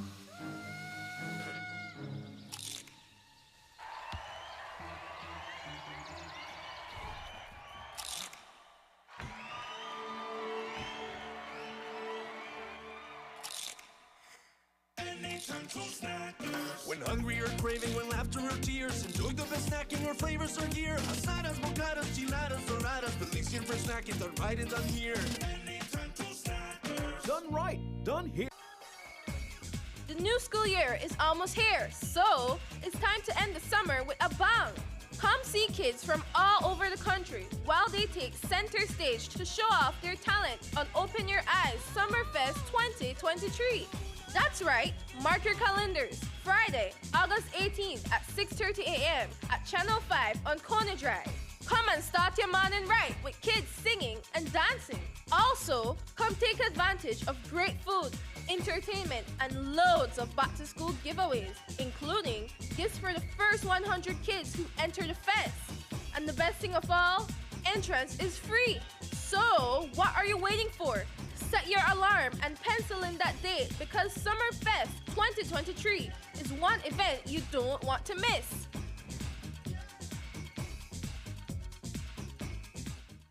Your life just got a lot less complicated with Belize Bank Contactless MasterCard Debit Card. Introducing our Standard Debit and MasterCard Platinum Debit Cards. Now you can make purchases anywhere MasterCard is accepted with one tap, pay and go. Your contactless card never has to leave your hands, especially in these times. And your card is embedded with multiple layers of security. Platinum card holders get to enjoy extra benefits like price protection, purchase protection, trip inconvenience, and luggage protection, just to name a few. Start enjoying a cashless lifestyle today with the Belize Bank.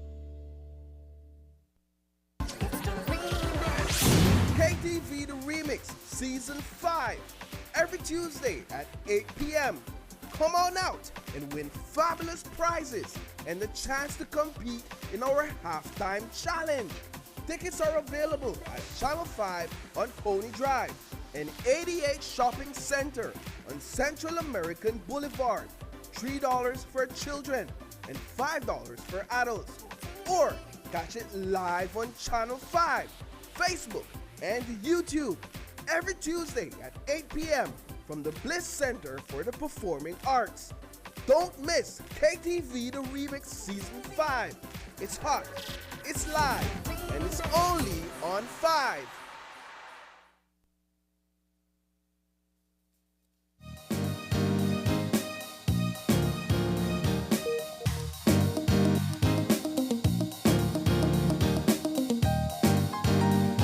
All right, and we are back with our third and final conversation, and it's all about fashion. You got fashion. You got fashion. I could tell you one thing. You got style. Thank you. And swag. And so it's all about fashion, and it's all about the Midnight Sun, a summer collection. If I'm ever to see a Midnight Sun sub, I know it's the end of the world, but this is not the end of the world. This is a collection, summer collection. And we have in with us Miss Beverly Burke, who is mentor and the show coordinator of Midnight Sun, as well as Farah Diva Ken. Love that name. And she's a designer, the designer behind it all, correct? Yes. All right. Good morning to both you ladies. Good morning. How are you both this morning? I'm on top of the world. You are? Yes. You know what? I have to, just before we begin, I have to say, you ladies look stunning. And I expect no less when we have designers in the house, you know? Let's just give an opportunity to highlight the outfits. It's beautiful. Thank you. Yes. Thank you so very much. Thank you. FDK. There you go. Well, all right. The conversation is all about fashion and designing. So I want to throw the conversation over to our designer, Farah Diva Ken. This isn't your first fashion show, correct? No, this is the second one. The second one. But before we even get into the fashion shows, let's get into designing. What made you decide to take on this journey of being a designer? Good question. I started sewing from I was very young. When I say young, 12 years. Wow. And I always remember wanting to be a fashion designer, even though, you know, as you grow, other things come and you have to work. So I worked at BTL, but never forgot this about designing and sewing.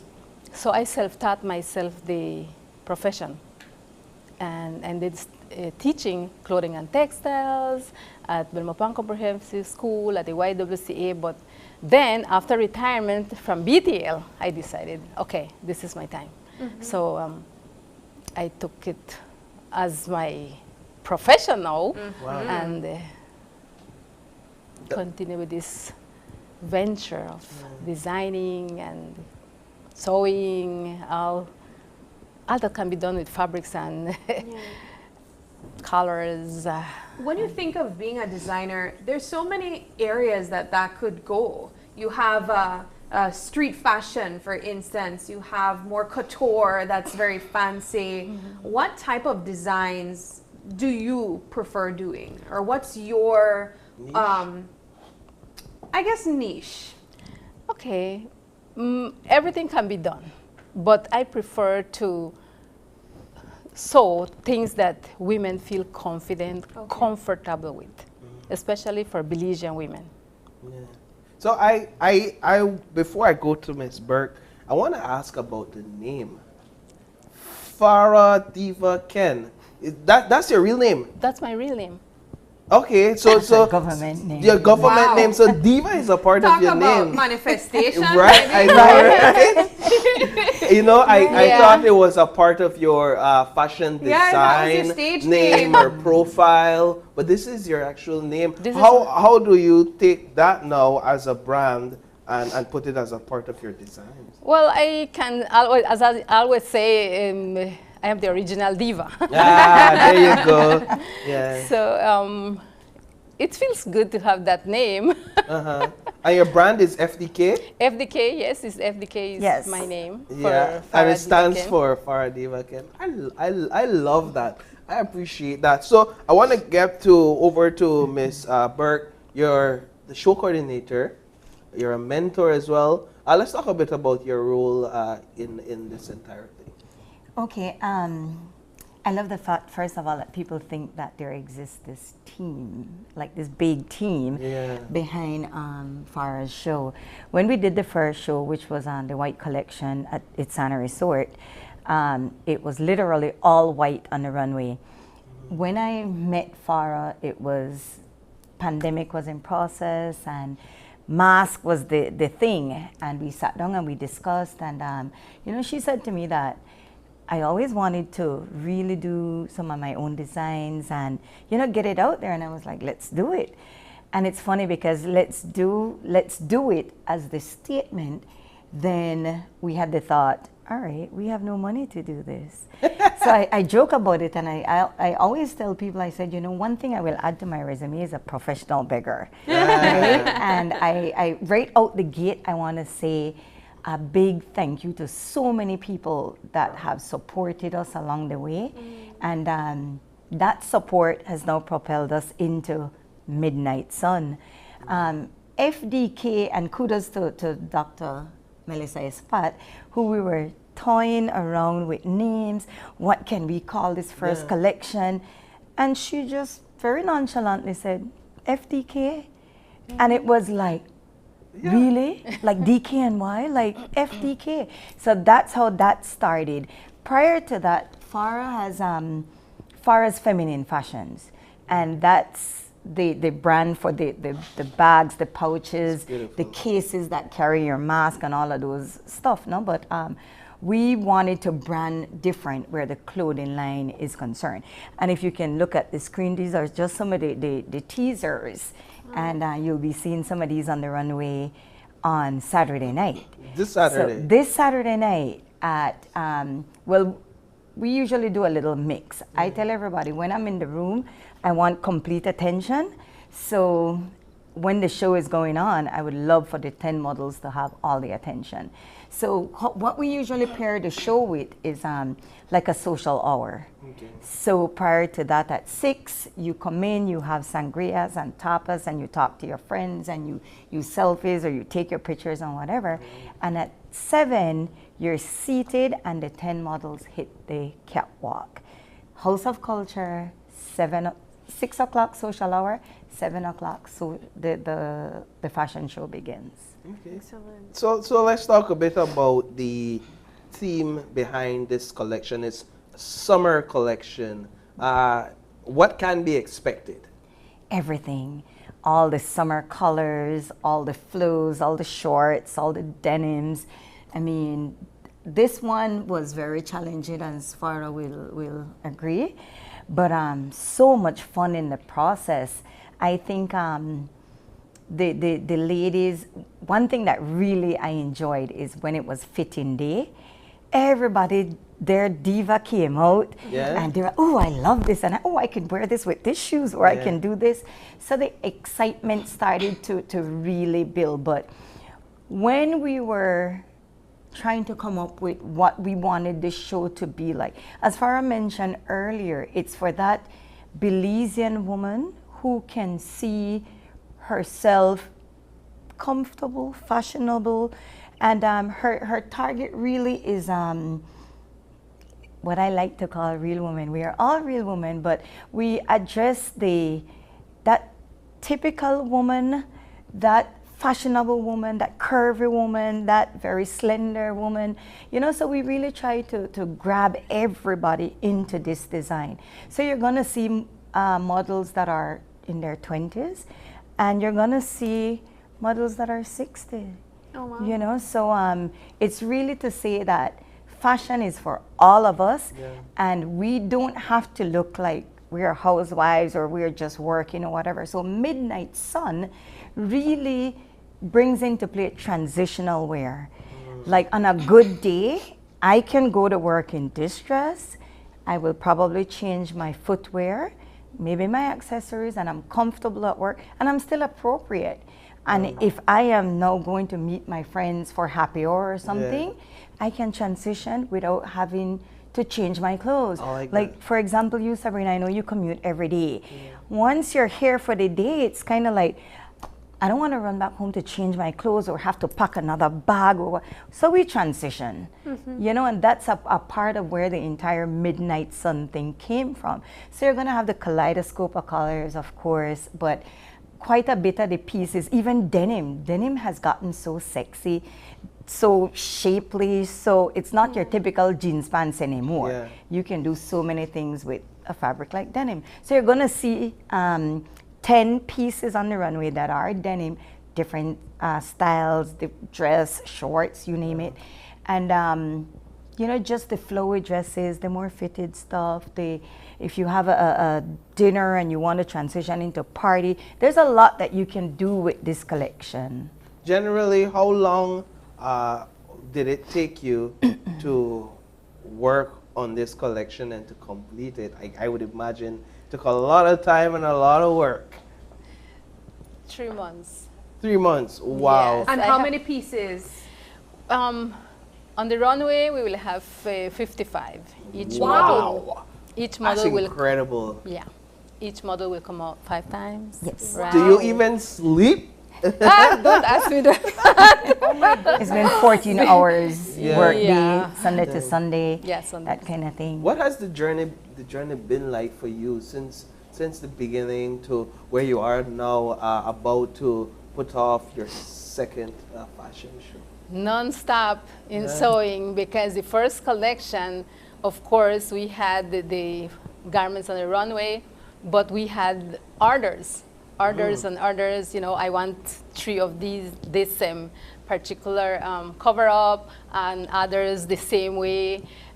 So it was non-stop, and then the customers asking, okay, I missed the first one, so when will be the next one?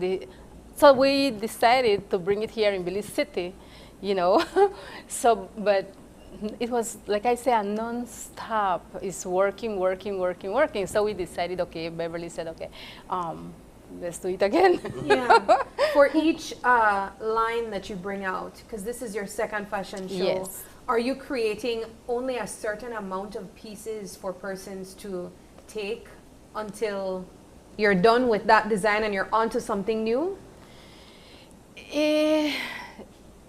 Okay, the newness of things, you know, it comes with what we look at in the fashion out there, you know. So the season exactly, and okay, I blend it into us, to our climate, to our women, and fashion. Everybody loves. I believe everybody loves fashion, you know, and so that is how I work with it. And in regards to the collection, of course, if you see a piece there that you love, but it doesn't fit you, definitely I can make it for you, you know, customize it to your size, and that is how I work. So is that how fashion shows ordinarily work, Ms. Burke, where you go and if there's a piece you like, you can purchase it on the spot, or you can place an order and have it made for you? What we're doing on that very same night, 55 pieces will be on the runway. There are other pieces that are already on a rack there'll be a nice little pop-up area with bags and clothing and everything that if people want to pre-buy, they can. And if you want to buy directly off a model, you can. Oh, really? All do the pieces. Do you like go and say, I want that, and then they say, all right, I'll hold it back for you? Well, that's very important because last year I remember one particular client went into the dressing room and said, nobody's getting this dress but my me. God. But the model herself said that this is the piece that I want. So that was interesting to see how that played out. And the client was like, no, I'm going to have this dress. And I'm going to pay and for it. it was like, and she took the dress and the model was to Farah, they took my dress. So Farah had to make back that piece for her. But every item on the runway, every item on the rack, including all the bags and stuff that will accompany the pieces, they are all for sale. And I would love to have an empty rack that night. Wonderful. So. Farah, how do you feel knowing that people value the art that you put out in your designs? I would definitely say that I give credit to my Belizean women that they are realizing that we have talent, that we are capable of competition. I don't like to use the word competition, but we can be judged as an international designer. You can get your pieces made here in Belize for you. Now, what I would say is I love the confidence and I love the standard. I think what I'm seeing set here is a standard and a high standard at that. And so I definitely agree with you in saying that it can be judged on an international level. So I say kudos. I say kudos to the work, the hard work, and the dedication that I'm witnessing here in these pieces and designs. Well, ladies, we can't wait to hear how great Midnight Sun turns out. I'm excited to see these pieces. I know that it will be absolutely fabulous. So you can use this opportunity to remind our viewers where they can purchase tickets, the time. If you have any sponsors you'd like to highlight, you can use that opportunity as well. Before we get to the tickets, one thing I want to ensure that I can actually do today. Our sponsors. It just really would not be possible without them. So the list of sponsors: Madisco Company Limited, A-Class. I can't thank Madisco's management team enough for lending the level of support. They are a diamond sponsor, and I knock on the door and they deliver. I feel exactly the same way about Marina and Services. Miss Sandra, you're the best. Thank you. Cementos Progresos Belize, Belize Tourism Board, Niche, Belize Dry Cleaners. Very important. I love the models to be completely polished. And LaSalle, excellent. He's always by your side, always willing to lend that support. So thank you very much, LaSalle. Belize Electricity Limited, Ariston Marketing Company Limited. This is actually a BPO out of San Ignacio. Sol Belize Limited, Print Belize Limited, the Capital Print Shop. Before I continue, I just want to say as well, Farah gets a lot of support as well from small entrepreneurs, up-and-coming entrepreneurs, and the Capital Print Shop is definitely one of them. The guys jumped in and 100% support. Thank you. Minister Oscar Mira, Love FM, Big Signs. If you drive around, I'm hoping that you saw the ad on the big sign just by the Save You area, that area. And also in Belmopan. We have Public Utilities Commission, Joseph and Taylor Construction Limited. We have Belize Diesel, Stephen Coleman's Construction, JC Imports, Brothers Habet, Next Gen, Richard Holder, Denise Young from Demores Decor, Debbie Ordonez. You just don't know it yet, Debbie, but I have a lot of work for you to do. You don't know it yet. You don't know it yet. The Belize City Council, Mayor, thank you so very much. They're taking care of complete security for the night. couple from these listed sponsors, we also have excellent door prizes for the night. Okay. So you can be the lucky winner that can stay at Itzana Belize Resort and Residences for 2 nights, breakfast included. You can also be that lucky person to be at the Elysian Placencia, Naya Resort and Spa, Maya Island Air, and you don't just get to fly by yourself, it's for 2. So Muse Salon, Maricel, again, A-class, makeup designer, hairstylist, beautiful individual. Mappy's Hair Salon, everybody knows Mappy and she's always there for us. Bracina's Imports and Tranquility Beach Suites, sponsored by Flowers Services Property Management. Dwayne, again, thank you so very much. All this would not be possible without Farah's elves. She calls them her elves. Yeah. The people behind the scene, like Shireen and Aisha, guys, thank you so very much for always helping. But most important, all the models that we have, they are all volunteers. So Farah is going to let the public know who these models are. Go right yes. ahead. And of course, as how Beverly said, they're all volunteers and they're so excited, just like I am. Miss Karen Burke-Young, Tanya Jex Anderson, Shireen Valerio Rivero, Parveen Williams Hamilton, Tanya Savory, Zoe Varela, Aisha Williams, Lynette Daniels Moody, Indira Craig, and Stephanie Norales. Very nice. We hear some familiar names. Yes. So what I would like us to do before we close this segment is to give away some tickets. I understand we have some giveaways, right? Yes. And what better way to end a segment like this than to do some giveaways. So how do we do it? We have some questions that we'll pose to our social media followers. And that's the platform we'll use, our Facebook, our Facebook platform. And so would you like to go ahead and ask those questions? Yes, very easy question. There you go. Question 1. What was the name of Farah Diva Ken's first fashion line? I like that one. So we'll reveal the winner of the tickets perhaps after the show. Yeah, right, and we'll leave the tickets here with Go you ahead, guys in ask the studio. questions. Question 2.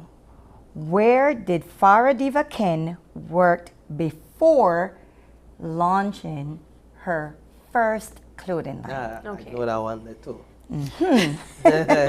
Winner, winner. And name completely 2 of the models who will be working their stuff on the catwalk on Saturday night. And what I want there too. That easy Same. questions, Yes, man. we want the tickets to be flying off your table. All right. Yes. And just before we wrap up, if anyone would like to purchase the tickets, what are the prices of them? And where can they go? Prices, or the price on each ticket is $100. It includes your social hour with your sangria and your tapas. It also includes your eyes on 55 pieces on the runway being showcased by these beautiful models. And I'm stressing the $100 because some people have said, oh, but that's kind of pricey. And I'm like, really, for what you're getting? I don't think so. Yeah. I It's really an don't think experience. so. Thank you, It Paul. is an experience. It's an experience. Yeah. And you get to meet the designer herself. Yeah. You get to interact with her. You get to put in your orders as well. Or you get to walk away with 1, 2, 3, maybe 4 pieces on that very same night. And you're giving away 3 tickets. I want to know that ticket now. And you have excellent door prizes. Right. So please, you can WhatsApp, you can call 600-1020 for your tickets. You can call 629-8333. The numbers are right on the flyers as well. You can WhatsApp, you can Instagram, you can find us on Facebook. Madisco, you can always contact Madisco in the city for your tickets. There are some tickets that are still available.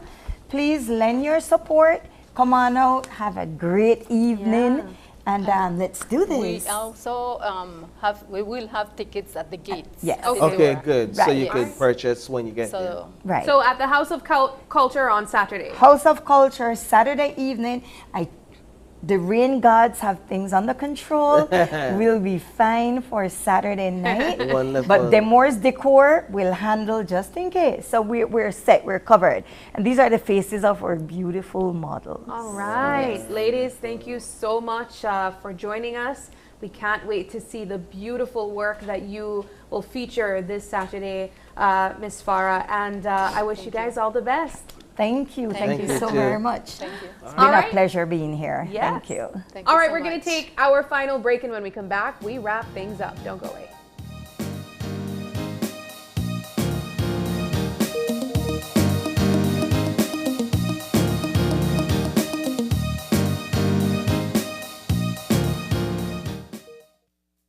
Prime Minister John Briceño returned to the country today after 20 days abroad.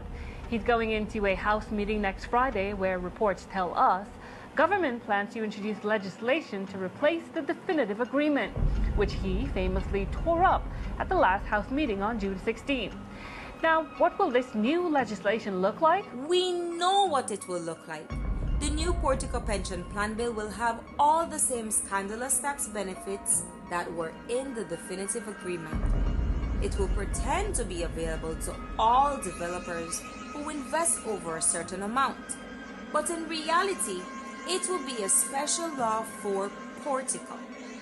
The Prime Minister says It's going to be done transparently. We've been discussing with all the stakeholders. but that is a barefaced lie. Only Portico and Royal Caribbean have been consulted. Neither FECTAB, State Bank, nor Waterloo have been consulted.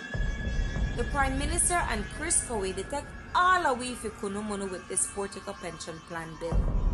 Will Cabinet say no to the pension plan for the boys? Will House members stand for Portico, or will they stand for the people?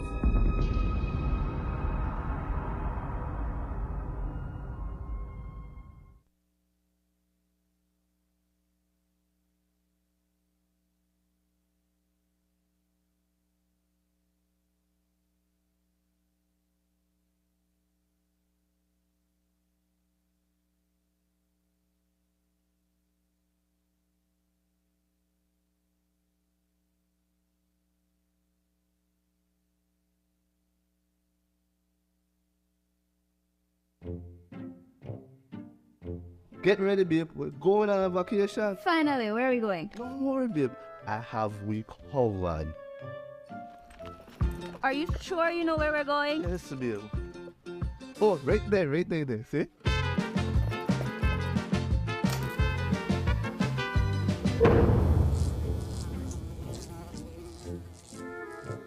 Babe, the price me too good to be true. Me look much more better in that picture. When life throws you a curveball, Belize Bank has your back. With our online financing, you can turn any vacation mishap into a dream getaway.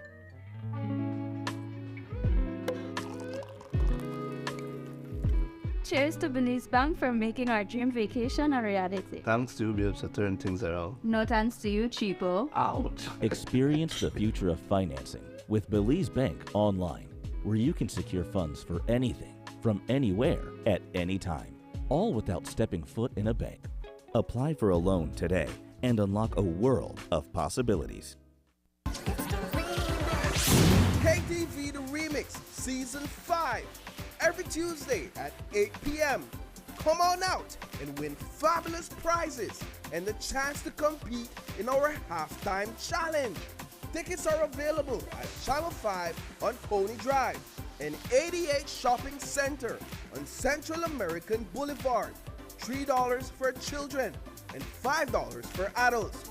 Or catch it live on Channel 5, Facebook, and YouTube every Tuesday at 8 p.m. from the Bliss Center for the Performing Arts. Don't miss KTV The Remix Season 5. It's hot, it's live, and it's only on 5. WestTrack Limited is committed to working hard every day to ensure you get the right products at the most affordable price. We strive to have the greatest selection of quality, affordable, and timely products and services that will enhance your personal or corporate lives. With an extensive line of products, we'll be sure to have what you need. For even faster service, you can contact us on Facebook, WhatsApp, or by email. We look forward to seeing you come through our doors at your nearest WestTrack branch today. Make your summer better.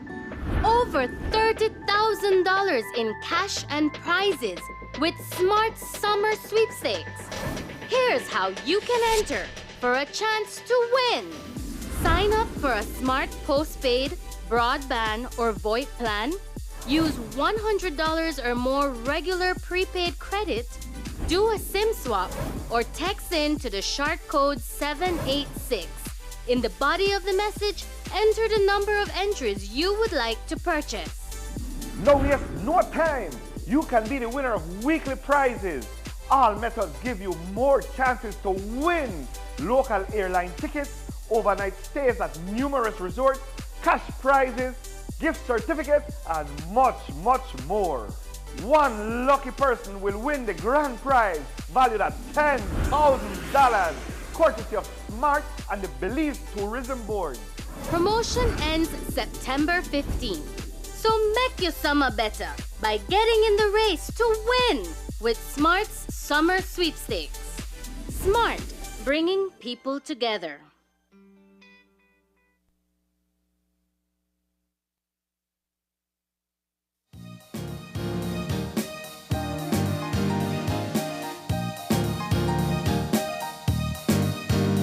Welcome back and thank you for sticking with us. We had 3 great conversations on this Tuesday, Paul. Of course, starting things off with Deputy Mayor of Belize City Council, Alan Pollard, talking to us about his 2nd annual clothing drive that's just about to take place, and also his aspiration to run for mayor of Belize City. Yeah, and then our second conversation, it was all about the annual Diocese Day, their 15th year of celebrating this momentous occasion that took place almost, well, over a century ago, and they continue to celebrate their independence and their self-governance as a church, and that event is taking place, celebration, the Family Day is taking place on Sunday in Curacao. Yeah, and this Saturday, there's a big fashion show that will take place. It's called Midnight Sun, a summer collection. We had with us on set designer Farah Diva Ken, as well as her mentor and show coordinator Beverly Burke. It sounds like it's an event that you don't want to miss, aside from being able to see over 50 clothing items designed by Farah Diva Ken. You can have an opportunity to win several open door prizes. Yeah, and I'll say, Sab, that we have 2 winners so far. The winner for question number 2 and the 3rd question. There's still a winner yet to be chosen for the first question. I'll repeat the first question. But for that, our 2 winners are Kerr Williams and Marsha Gill. They both won tickets valued at $100 a pop for the Midnight Sun fashion show that takes place on Saturday at the House of Culture. It's more than just a fashion show. It's an entire experience. But for the first question, because we still have 1 more ticket to give away, is what was the name of Farah Diva Ken's first collection? I'll just say the answer begins with a color. It has a color in it. It has a color in it. Yeah. We talked about it. And then it ends with collection. Yeah. I'll say that just to make it a bit easier for you to win a ticket. I know Kerr and Marsha and they can't win again. Yes. Just to make one time. But yeah, those are our winners. But yeah, you can definitely just write the answer in the comment section. And if you are the winner, of course, we will be reaching out to you. You can pick up your tickets right here at our studios on Coney Drive.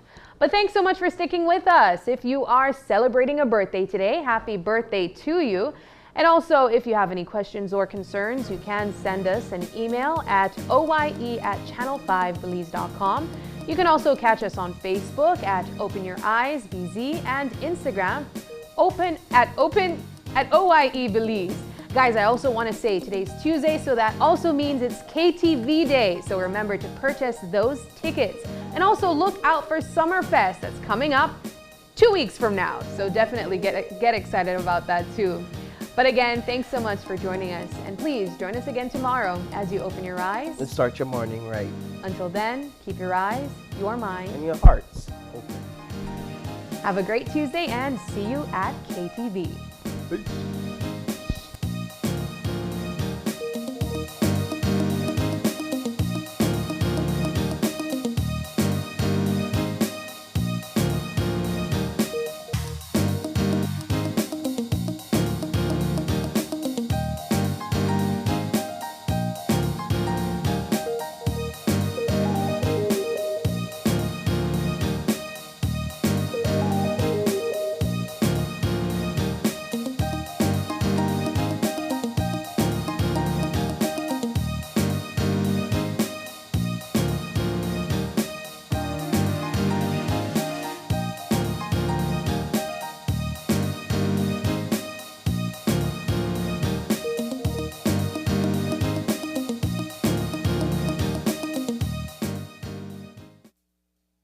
Open Your Eyes was brought to you by the Belize Bank.